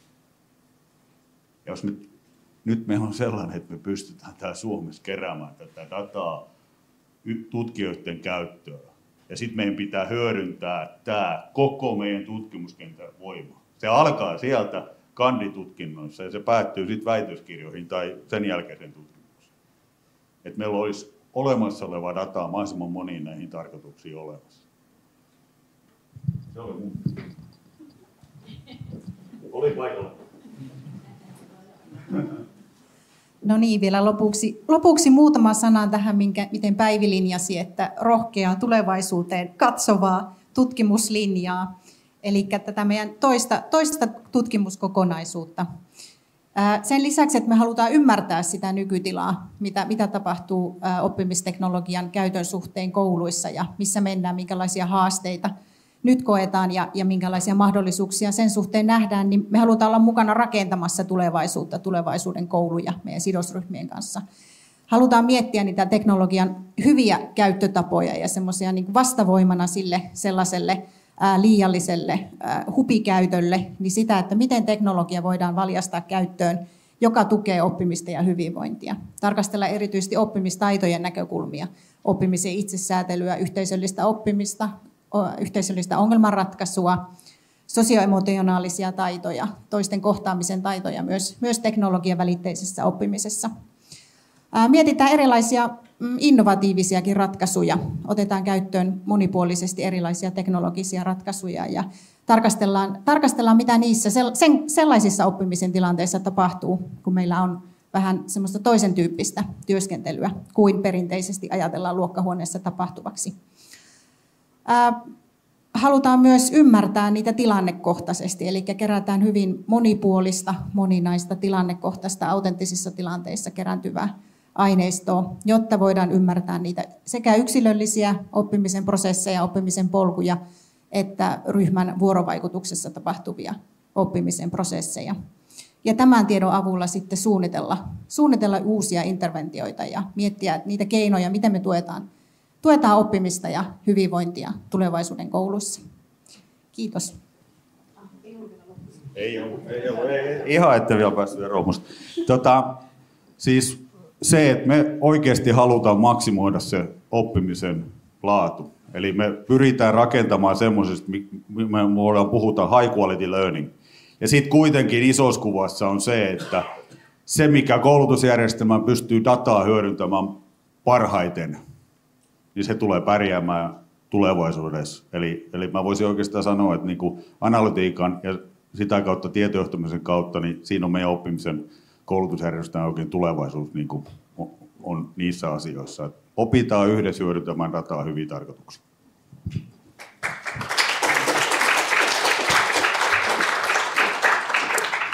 Kiitoksia. Mennään sitten tutkimusalueeseen 4. Onnistuinko mä nyt jotain painan? Anna-Maja ja Jari. Tuleeko Mirja kanssa vai? Te kaksi. Tervehdys kaikille. Hirmuisen mukava nähdä teitä täällä. Täällä on iso joukko kollegoita ja tämä kokonaisuus on sellainen, jossa me ollaan aika innoissamme päästä puhumaan tästä teemasta. Jari, eikö vaan? Me sovittiin sille, että me vinkkaan, että Mirja istuu tuolla, missä istukin. Tämä Mirja Tarnanen istuu tuolla ja sitten Mariana Vermans on jossakin tuolla. Ville Mankkikin on jossakin täällä. Ja monet muut teistä, jotka olette mukana niin kuin tämmöisessä tärkeässä asiassa, että miten tämmöinen opettajuuden ja johtajuuden teemat, miten siellä näkyy myöskin tämmöinen variability, mitä me tarkoitetaan silloin, jos puhutaan vaihtelusta, ja mitä se on opettajan työssä, ja opettajuuden niin kuin se konseptin hahmottaminen, että siinä on aika paljon systeemisyyttä, siinä ei ole pelkästään se, että toimitaan erillään, niin kuin opettaja lapsi, siellä on vanhemmat, siellä on paljon niitä monialaisia yhteistyökumppaneita.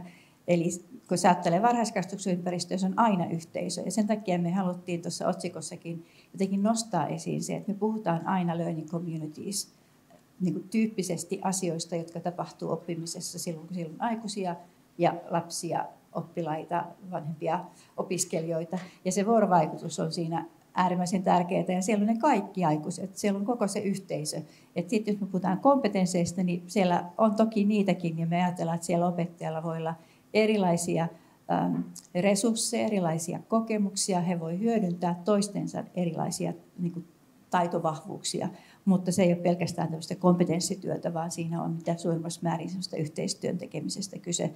Ja sen takia me haluttiin aloittaa niin kuin sillä, että mitä tämä learning communities-ajattelu tarkoittaa, että minkälaisia asioita pitää silloin tutkia. Ja silloin ehkä mä näkisin, että tuossa tuli hyvin esiin se, että sitä vaihtelua voi olla monilla tasoilla, ja mekin joudutaan miettimään alueellista vaihtelua aika paljon. Että joissakin varhaiskasvatuksen ympäristöissä siellä on aika hyvät resurssit. Me tiedetään, että on paljon sellaisia, joissa ei ole, ja jossa sitä vaihtelua tulee siitä, että onko sulla siellä opettajia, joilla on paitsi kelpoisuus ja on myöskin jotenkin sellainen turvallinen työyhteisö, jossa se hyvinvointi on taattu, joka on välttämättömyys, jotta se lapsen oppiminen myöskin mahdollistuu.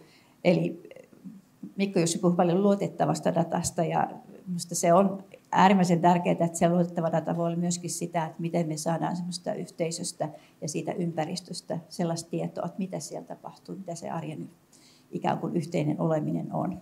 Mutta nyt mä annan ensin Jarille puheenvuoron näistä learning communities-asioista. Joo, oikein hyvää huomenta kaikille. Eikä tuo johtaja-asia vielä voisi avata, että miksi tuossa on tuo rehtorit ja johtajat, että meillä on niin kuin kasvatuksen alueella johtajia, aika monenlaisia. Tietysti niin kuin perusopetuksessa on rehtoreita, mutta siellä on tietysti myöskin apulaisrehtoreita ja virka-apulaisrehtoreita ja monenlaista joukkoa, jotka edistää sitä koulun toimintaa tietysti sillä tavalla, että se oppilaan hyväksi se toiminta viime kädessä niin kuin kohdentuu. Mutta sitten varhaiskasvatuksen puolella meillä ei ole rehtoreita, vaan meillä on varhaiskasvatuksen johtajia. Ja sitten sielläkin on vielä hierarkioita. Ja sitten koska tämä on niin kuin tämä ekosysteemiajattelu tässä taustalla, niin meillä on myöskin sitten niin kuin koulutuksen järjestäjä kuntien tasolla. Meillä on erilaisia johtajia, on varmaan joku koulutoimen johtaja tai joku muu vastaava. Niin sen takia tässä on nyt tämmöinen rehtorit ja johtajat, ja se täytyy ymmärtää se johtaja-asia laajasti. Ihan muutama johdantoasia tästä kalvosta, ja sitten Anna-Maija vielä keskittyy siihen, että mitä me oikein tutkitaan. Kun on kyse tästä oppimisen variaation hallinnasta ja sen niin kuin siihen puuttumisesta ja sen niin kuin,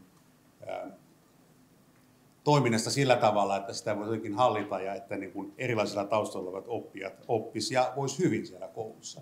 Niin silloin ollaan tietysti niin kuin kiinnostuneita opettajien oppimisesta, professional learning, tai johtajien oppimisesta ja myös hyvinvoinnista.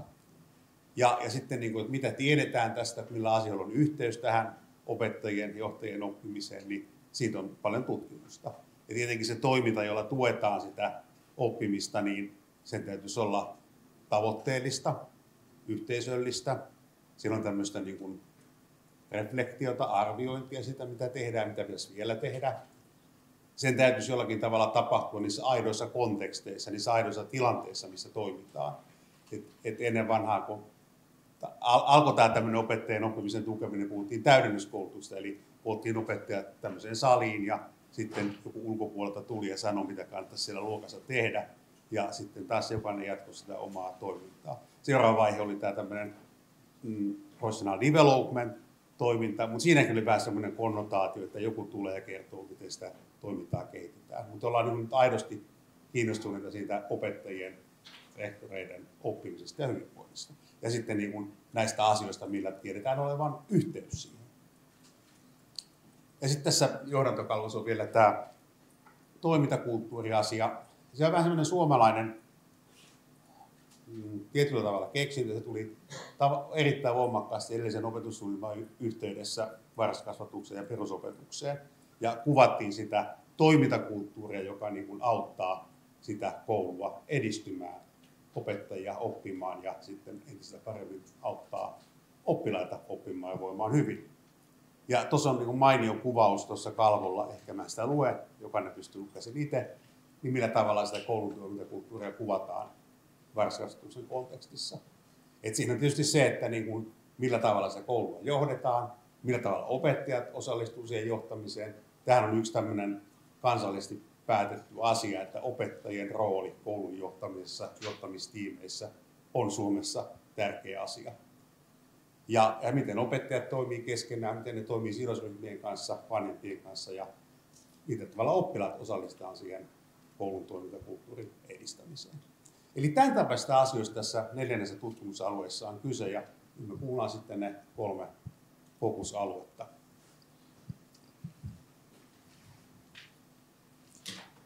Eli tämä vasemmalla puolella oleva, jos me aloitetaan sieltä, niin silloin on tämmöiset pääalueet. Eli siellä on nämä kompetenssit tai sellaiset oppimisen niin kuin tavat ja oppimisen yhteisöt, joissa opettajat ja myöskin sitten tietenkin nämä johtajat on osa sitä yhteisöä, sitä oppivaa yhteisöä. Ja meidän niin kuin kiinnostuksen kohteena on se, että minkälaisia niin kuin oppimisen tarpeita on tällä henkilöstöllä, kaikilla niillä, jotka osallistuvat siihen lasten oppimisen varhaisiin askelmiin siellä varhaiskasvatuksessa ja sinne ihan aineopettajakoulutukseen saakka. Että mitä ne on ne sellaiset tarpeet, joita opettajat, siellä äsken tuli hyvin esiin näitä digitaalisuuteen liittyvät tarpeet, aivan ilmeisiä, mutta on myöskin arviointiin ja tämmöiseen yhteistyöhön, moniammatilliseen toimintaan, siihen, että miten me tieto kulkee ja me saadaan tietoa hyvinvoinnin haasteista ja siitä variabilisti, jossa se lapsi elää ja miten sitä on tuettu. Et nämä on sellaisia, jotka tuottaa sitä haastetta sinne meidän kasvattajien ja opettajien työhön, joka ehkä näkyy tuolla lehtien palstoilla erityisen niin kuin suurena huolena siihen opettajien jaksamiseen liittyen. Ja sitten me nähdään, että tämä tämmöinen yhteisöllisen niin kuin jakamisen kulttuurin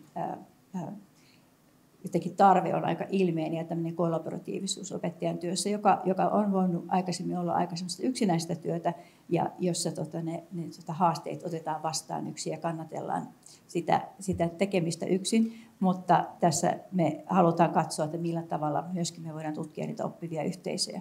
Ja lyhyesti noin 3 aluetta, niin ensin on tämmöinen niin vaikuttavuuteen liittyvä projektit ja hankkeet, jossa katsotaan myöskin sitä opettajan alkupolkua, eli meidän opettajakoulutusten niin kuin, ikään kuin osaamista ja vaikuttavuutta siihen, että millä tavalla me annetaan niitä kaikkia valmiuksia, mitä tuleva opettaja, missä asteella hän toimiikaan, niin tarvitsee. Erityisesti meitä kiinnostaa nämä johtavuuteen liittyvät kompetenssit ja tämmöinen pedagogiikka tämmöisissä teknologiaympäristöissä, ja semmoisen niin kuin kollaboratiivisten taitojen ja tiimityöskentelyn ikään kuin siihen niin kuin tavallaan oppiminen jo siellä koulutuksen aikana. Millä tavalla me ajatellaan, että mitä tarvitsee lapset, joilla on tämmöisiä joitakin erilaisuuksia tai tarpeita, jotka opettajan on syytä jotenkin huomioida ja ottaa semmoista ja tällaisia välineitä käyttöön, mistä tuossa aikaisemminkin puhuttiin. Pitkäkestoiset niin kuin tämmöiset tutkimukset on yksi niin kuin semmoinen hyvä väline saada tietoa enemmän. Meillä on kansallisia aineistoja Suomessa, joita kerätään opettajista, opettajien siitä koulutuksen aikaisesta kehittymisestä, mutta myöskin sitten siellä koulutuksen jälkeen työelämässä. Ja meillä on opettaja- ja rehtoribarometria, niissä me ollaan vahvasti mukana ja sitä aineistoa tullaan käyttämään. Sitten tämä 2 on enemmän tällaista, että mitä on se semmoinen co-creation, jossa tuossa Mikko Jussikin puhui paljon aikaisemmin, että minkälaisia malleja ja tämmöisiä kokeiluja voidaan tehdä, jossa voidaan systemaattisesti miettiä, että miten se pitää se asetelma laatia niin, että me saadaan oikeasti tietoa siitä mahdollisesta muutoksesta, eli se vaikuttavuuden arviointi on niin kuin todellista, että voidaan nähdä sitä, että mitä tapahtuu, jos opettajat ja koulut tai varhaiskasvatuksen yhteisö lähtee tällaiseen Educational Design Research lähestymistavalla toimivaan tämmöisen yhteisön kehittämiseen. Ja siellä tämmöiset niin kuin yksilöllisen oppimisen ja hybridin erilaisten niin kuin koulutuksellisten ratkaisujen tutkiminen on yksi näistä interventioista, joita me halutaan toteuttaa. Että alueelliset erot on aika hurjia ja siellä on erilaiset ratkaisut on ehkä tarpeen ja niiden kokeilemisessa halutaan olla mukana. Ja sitten kolmannen on tavallaan se semmoinen käsitteellisen ymmärryksen lisääminen siitä, että millä lailla opettajan työssä tämmöinen toimijuus ja tämmöinen transformatiivinen niin kuin sen oman työn kehittäminen yhteistyössä siinä yhteisössä, ja siinä on johtajat erittäin tärkeässä roolissa, miten me voidaan niin kuin vahvistaa sitä, onko meillä tapoja tuottaa sellaisia epäformaalejakin opettajien yhteisöjä, jotka tukevat toisiaan siinä työnsä uusintamisessa. Ja tämmöistä crafting of work, että millä tavalla sitä omaa työtään pystyy jotenkin muokkaamaan ja tukemaan sitä, että se paremmin vastaa niihin oppijoiden tarpeisiin ja siihen yhteisöön, jossa toimitaan, jotta se opettajien hyvinvointi olisi turvattu ja siinä saadaan jatkossakin opiskelijoita haluamaan tähän tehtävään, joka on niin kuin tärkeimpiä niin kuin tämän lasten oppimisen ja hyvinvoinnin kannalta. Haluatko Jari vielä nostaa jonkun asian? Ei tuohon oikeastaan mitään lisättä, mutta onko Mirjalla on yleensä aina semmoinen, kun meillä on tavattavan kerran viikossa kokous, nyt me ollaan niin kuin semmoinen rakenne saatu aikaisemmin, missä me tiedetään, mitä aletaan tehdä, ja Mirja aina sieltä nostaa tärkeitä asioita. Annetaan yksi vielä. Kiitos Jari tästä mahdollisuudesta. Haluaisin lisätä ehkä tähän, että kaikkein ehkä kiinnostavinta koko Edukassa on myös sitten tämä läpileikkaavuus näiden 4 tutkimusalueen läpi ja millä tavalla me rakennetaan niin kokonaisvaltaista ymmärrystä. Ja on myös hyvä uskaltaa kysyä sitä, että miten opettajien variaatio vaikuttaa yksilölliseen variaatioon. Ja se on sellainen vähän tabukysymys, jota me ehkä ei kovin uskalleta ääneen sanoa. Ja nyt ehkä tässä sit datapohjaisesti ja rakentavasti me voidaan niin kuin lähteä niin kuin myös sitä niin kuin jollakin tavalla sitä ymmärrystä kasvattamaan, ja jolla on sitten valtava kontribuutio siihen, että miten me tuetaan koulun henkilöstön ammatillista kehittymistä läpi työuran. Ja sitten ehkä toinen vielä sellainen asia, että mikä tässä on todella kiinnostavaa, että nämä oppimisyhteisöjen diversiteetti kasvaa jatkuvasti, ja se ei ole sellainen asia, joka on tulossa jotenkin niin kuin tasaantumaan, vaan varmasti myös lisääntyy yhä enemmän. Eli se, että miten me ymmärretään yhteisöjä ja yksilöitä yhteisöissä. Ja se on myös sellainen tärkeä näkökulma, jossa sitten koko tämän 4 tutkimusalueen yhteistyö on tosi keskeistä.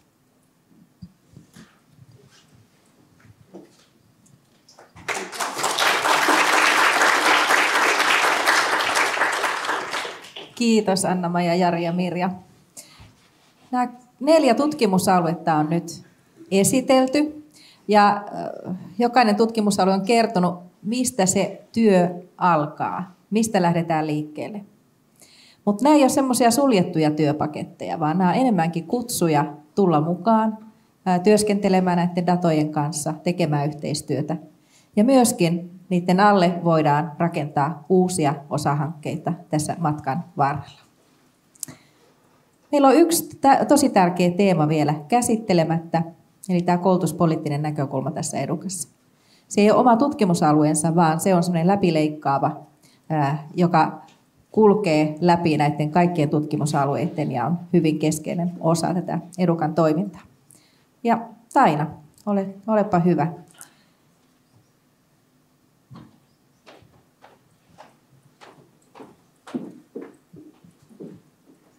Kiitoksia. Tässä käy vähän niin kuin Mikko Jussin kanssa, että mitä turumpi murre, niin sitä vaikeampi pysyy paikallaan. Mutta katsotaan, miten onnistuu. Mä olen siis Taina Saarinen koulutuksen tutkimuslaitokselta. Meillä on tässä läpileikkaavassa mukana myöskin Janne Varjo.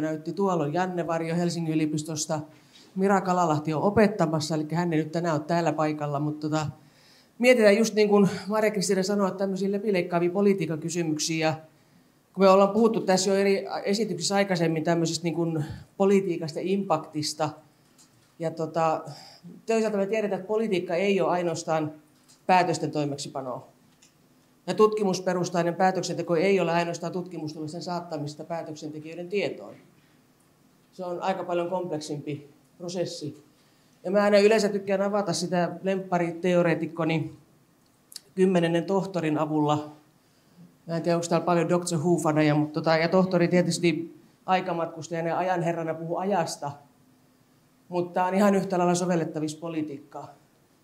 Me kuvitellaan, että politiikka on sellainen lineaarinen jatkumo tiedosta päätöksentekoon, kun se on oikeasti semmoinen big ball of wibbly wobbly stuff. Ja se ei tarkoita sitä, että se on randomia, ei se ole sattumavarasta, vaan se wibbly wobbliness tarkoittaa sitä, että siellä on hyvin paljon erilaisia tekijöitä, erilaisia tasoja, erilaisia tekijöitä, erilaisia poliitikkoja, erilaisia ideologioita. Ja oikeastaan meidän ei pitäisi olla pettyneitä silloin, kun politiikan tekijät tekee ideologisia päätöksiä, koska se on niiden tehtävä. Poliitikkojen kuuluu tehdä ideologisia päätöksiä. Ja meidän kuuluu sanoa, että voi, ei auta mikään. Mutta myöskin sit se, että koulutuspolitiikka on aina monitasoista. Siihen tulee aina myöskin erilaisia ideologioita, erilaista tietoa.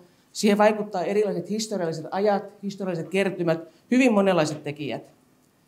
Stephen Ball sanoi, että poliitikat ei yleensä kerro, mitä pitäisi tehdä, vaan luo sellaiset olosuhteet, joissa muutetaan niitä politiikan vaihtoehtoja. Kavennetaan jotain vaihtoehtoja, lavennetaan toisia vaihtoehtoja. Ja varmaan se, mikä siinä on kaikkein oleellisinta silloin, että politiikan toteutuminen liittyy tulkintaan, neuvotteluun, vallankäyttöön ja myöskin se, että se on tämä ajankäsitys samalla tavalla kuin tämä politiikan käsitys haastaa vähän niin kuin ihmistä. Kvanttifysiikka on hankalaa ja politiikka on monimutkaista, mutta se ei silti tarkoita sitä, että se olisi jotenkin sattumanvarasta. Vaan me voidaan osallistua siihen toimijoina, siihen keskusteluun. Meidän täytyykin osallistua siihen keskusteluun. Ja tuoda näitä kärsivällisesti tämmöisiä, mitä tietoja me kulloinkin nyt halutaan tuoda sinne poliitikkojen kuultavaksi, niin vaikka se tuntuisi siltä, että taas tekivät väärän päätöksen. Tämä ei ole politiikan vika, tämä on politiikan ominaisuus. Se on ihan oleellinen osa sitä. Mikko Jussi puhuisi vaikuttavuudesta ja disseminaatiosta. Ja nämä on sellaisia asioita, mitkä on aika pitkälläkin viiveellä näkyviä. Vaikuttavuus voidaan ajatella sillä tavalla, että politiikan tekijät valitsee sieltä meidän tutkimustuloksista ne omiin poliittisiin käsityksiin sopivat tulokset. Aika paljon nähdään tätä. Ja niin kuin sanottu, niin se on poliitikkojen tehtävä.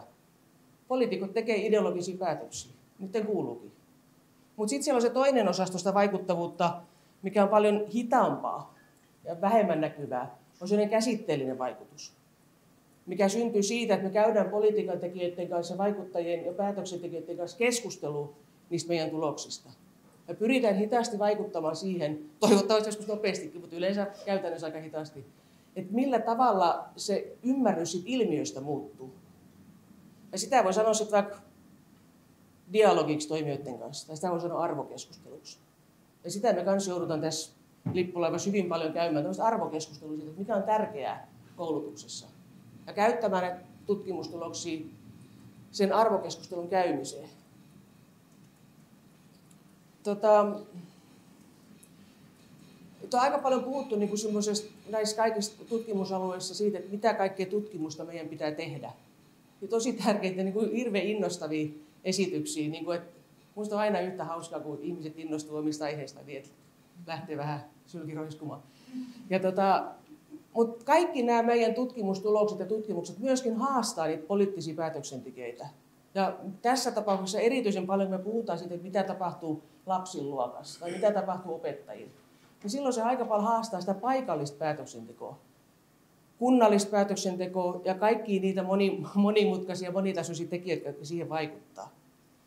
Ja silloin se tosiaan tarkoittaa sitä, että me puhutaan tutkimuspohjaisesta päätöksenteosta ja mitä siellä tapahtuu, niin meidän pitää yrittää ymmärtää myöskin sitä, että millä tavalla siellä paikallisessa päätöksenteossa vähitellen, kerroksellisesti, iteratiivisesti, monipaikkaisesti, kierteisesti käydään sitä poliittista keskustelua. Ja missä on ne meidän raot, mihin me päästään aina syöttämään, että nyt kun te käytte tätä keskustelua, niin tämä olisi se juttu, mitä te voisitte ottaa huomioon.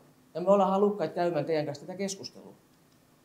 Se on monipaikkaista, sitten monta kertaa ristiriitaisia näyttävää.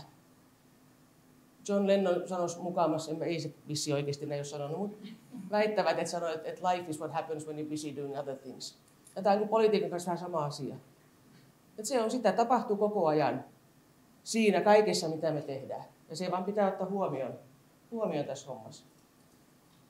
No se, miten ehkä selkeimmin tämä politiikan ulottuvuus näkyy tässä lippulaivassa, niin liittyy just tämmöisiin niin kuin siihen, että millä tavalla me yritetään ymmärtää kaikkien näiden toimijoiden kanssa, kaikkien meidän toimijoiden kanssa. Me ollaan myös poliittisia toimijoita tässä muuten, me tutkijat. Ei me voida itsemme sulkea pois tästä toiminnasta.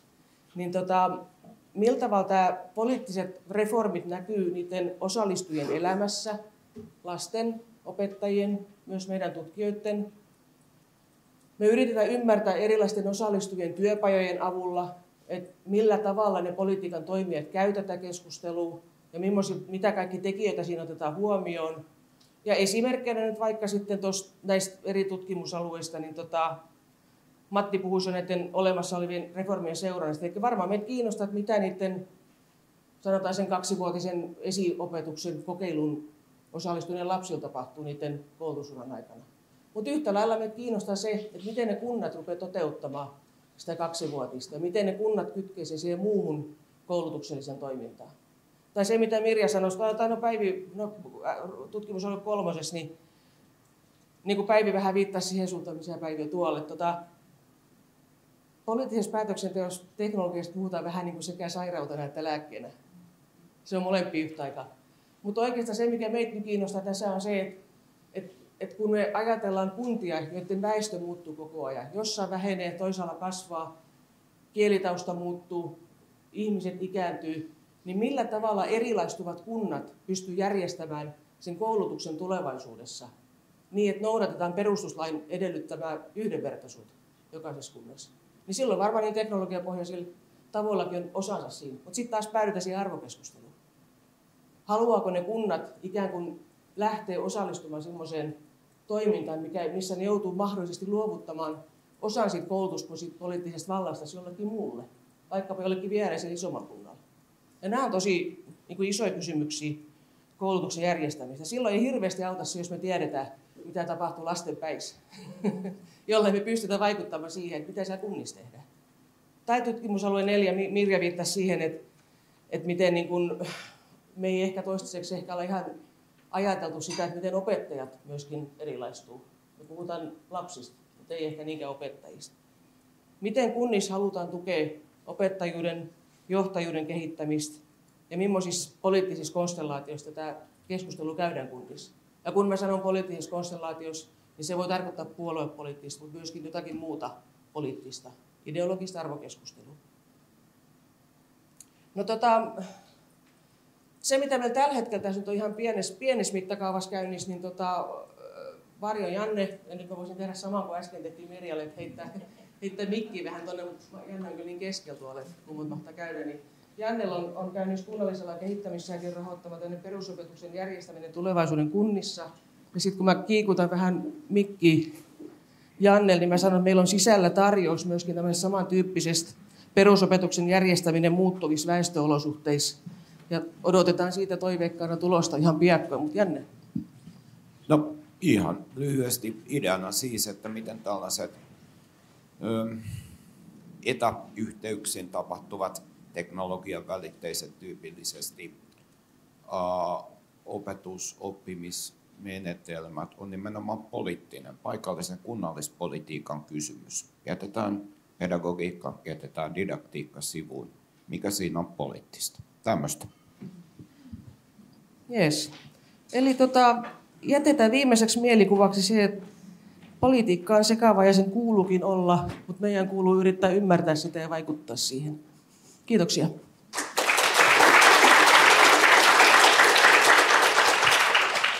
Kiitos Taine ja Janne. Meillä on vielä päätössanat tässä jäljellä ja niin kuin varmaan huomasitte kaikista näistä puheenvuoroista, niin me opitaan kaikki toinen toisiltamme tosi paljon. Et siinä mielessä tämä on aivan mahtava tämä meidän kombinaatio, mikä meillä tässä on. Ja toivotaan tosiaan kaikki welcome on board, niin kuin jossain Sillialainen mainoksessa, vai oliko se Viking Line joskus vuosikymmeniä sitten oli, eli tervetuloa mukaan. Mutta annan meidän varajohtajalle Matille loppusanoihin aikaa. Ole hyvä. Joo, kiitos. Ei ole tarkoitus kaikkea tätä lukea. Tämä on artikkeli, jota luen junamatkalla takaisin, mutta sen taustalla on nyt muutama muistinpano, jota mä tein tässä tätä kuunnellessa.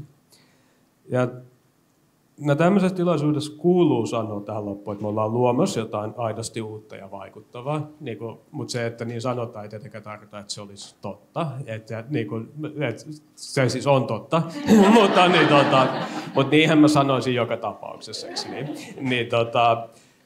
Tämmöisen just mä olen niin kyynisenä taloustieteilijänä, mutta aina kun kuulee niitä fraaseja, niin niitä vähän nousee karvat pystyyn. Ja on niin kyynisimpiä hetkiä.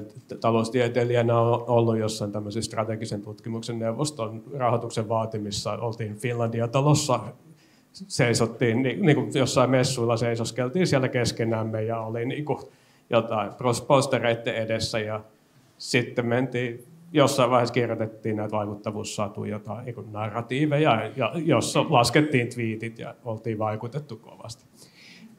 Se ei ole oikeasti vaikuttavaa, eikä se välttämättä johda hyvään tutkimukseen, eikä varsinkaan niiden twiittien laskeminen johda hyvään tutkimukseen.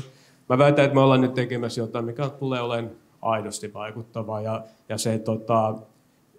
se johtuu osittain siitä, millainen tiimi meillä on. Tässä me just kuultiin niin kuin oikeasti syvällistä ja järkevää ajattelua siitä, miten se vaikuttavuus tapahtuu. Mutta toinen etu, mikä meillä on se, että me tehdään tiiviisti yhteistyötä virkamiesten, poliitikkojen, kansalaisjärjestöjen kanssa. Meillä on aito co-creation menossa tässä. Me tehdään arviointeja ja muodostetaan hypoteeseja, jotka on tosi lähellä sitä arkea, jotka on niin kuin todellisia asioita, mitä ollaan potentiaalisesti tekemässä. Ja se tarkoittaa, että meillä on jatkuva vuoropuhelu sitten muidenkin kuin tutkijoiden kanssa. Ja sillä tavoin se vaikuttavuus sieltä sitten epäilemättä syntyy. Me tullaan tekemään myös todella niin kuin huippututkimusta. Toinen sana, mitä mun on vaikea päästää suustani, koska niin kuin yleensä kun niin sanotaan, niin sekään ei ole ihan totta. Mutta taas, niin kuin mä väitän, että tässä se tulee olemaan totta. Meillä on niin kuin tosi vahva pohja, jolle me rakennetaan. Tässä on tietenkin valtavasti ihmisiä, jotka on tehnyt vuosikymmeniä todella hyvää työtä, jota voi sanoa aidosti huippututkijoiksi, niin kuin meidän en nyt itseäni ehkä vielä tähän laske, mutta ehkä pääsen samalle tasolle kuin vielä joskus kuin nämä kokeneemmat kollegani tässä. Mutta meillä on myös nyt niin kuin tulee resursseja tähän riittävästi. Me voidaan rakentaa asioita, mitä ei ole missään muualla maailmassa. Ja se tarkoittaa sitä, että se mitä me on kirjoitettu hakemukseen, joka jatkaa sitä työtä, mitä me on tehty, me tullaan se tekemään. Mutta samalla meillä on tässä resursseja ja tilaa ajatella, tai ainakin palkata nuoria ihmisiä, joilla on aikaa ajatella, jotka tulee keksimään kaikkea sellaista, mitä me, jotka kirjoitettiin se hakemus, ei osattu ajatellakaan. Ja se on tietenkin, siitähän tutkimuksessa on kysymys, että niin kun, jos me tiedettäisiin lopputulos, niin eihän se silloin mitään tutkimusta olisi. Ja se vaatii vain riittävästi tilaa ja riittävästi resursseja ja riittävästi niin kuin skaalaa, jotta ne ideat törmää, jotta niitä syntyy. Ja me nähdään jo nyt tosi paljon kiinnostusta. Me nähdään kiinnostusta, että maailmalta halutaan muuttaa Suomeen. Niin kuin mä paikkasin just 5 postdocia, josta kukaan ei olisi käynyt Suomessa, jotka oli todella hyviä postdockeja, semmoisia, joista saa kilpailla verisesti. Ja me voitetaan se, kun me voidaan kertoa, mitä me ollaan tekemässä täällä. Tämä on aidosti kilpailukykyinen toimintaympäristö. Voi tehdä jotain, mitä muualla ei ole mahdollista tehdä. Ja me nähdään sitä kiinnostusta myös sieltä niin kuin politiikan puolelta. Me käydään koko ajan keskusteluja kuntien kanssa esimerkiksi nyt ja valtiovallan kanssa siitä, että millä tavoin me voidaan olla hyödyksi heille.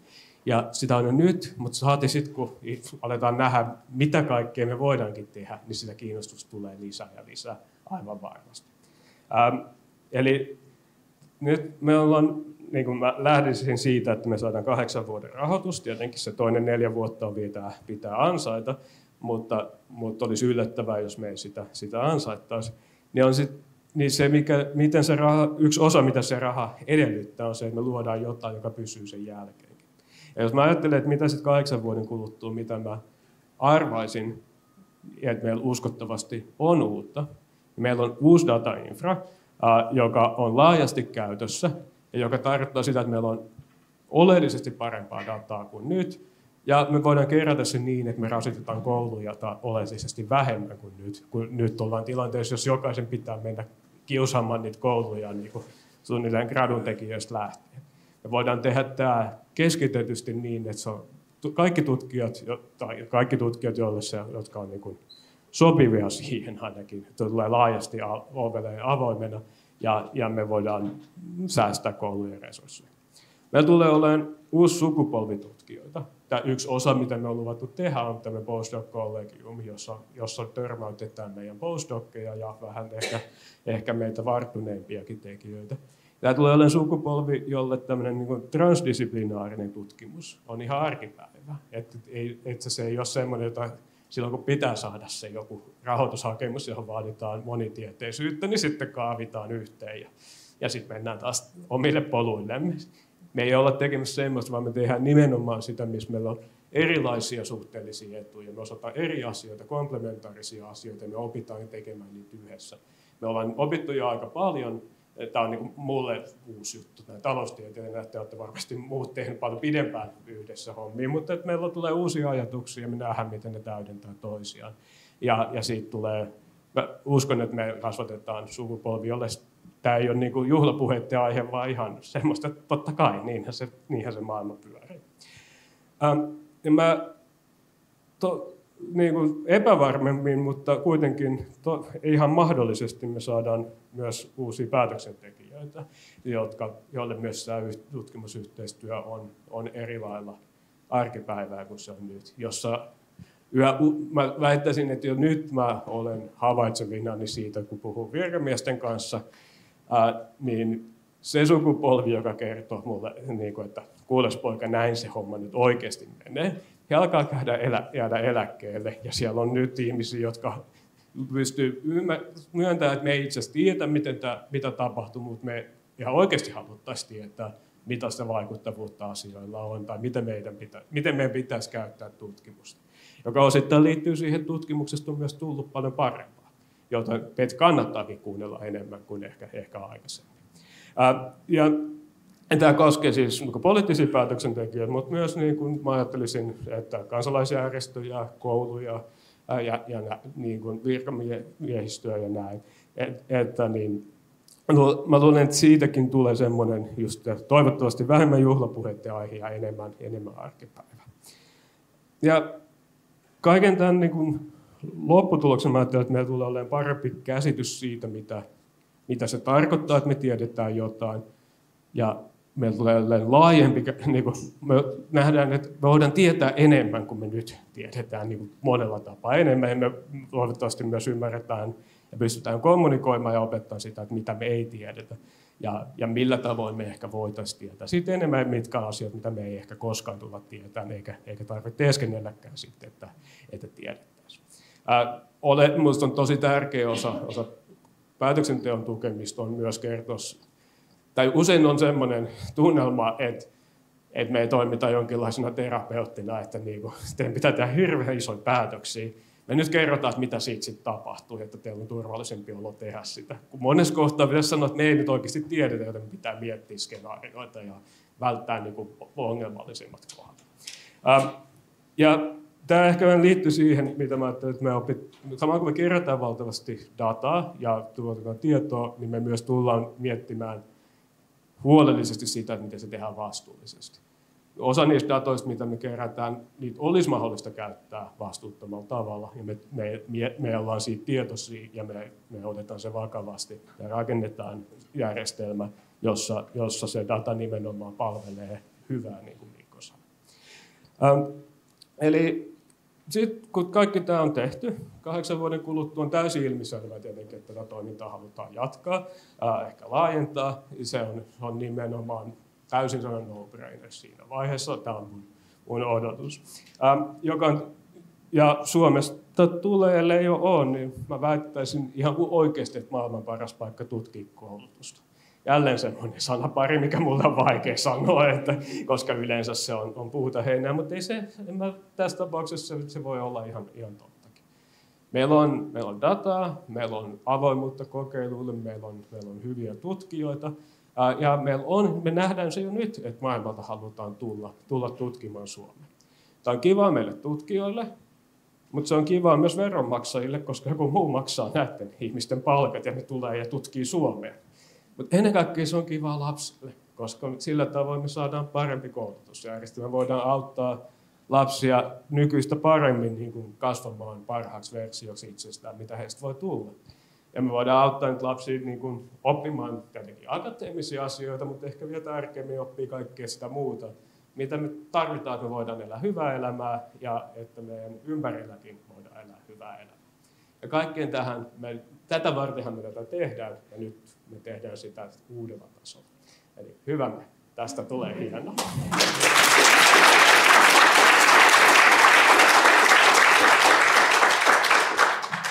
Kiitos Matti. Kiitos kaikille osallistumisesta tähän kick-off-tilaisuuteen. Tästä tämä nyt lähtee sitten voimakkaasti liikkeelle ja eteenpäin. Tässä on lounastauko. Tämän päivän ohjelmaa katsoo kokonaisuutena lounastauko ja sen jälkeen tässä samassa salissa... Eikö? Ai se alkaa saman tien. Okei, alkaa saman tien tässä samassa salissa suuri PISA-keskustelu. Kai vessassa ehtii käydä. Joo, Anna lupasi, että vessassa ehtii käydä. Kiitos vielä kaikille.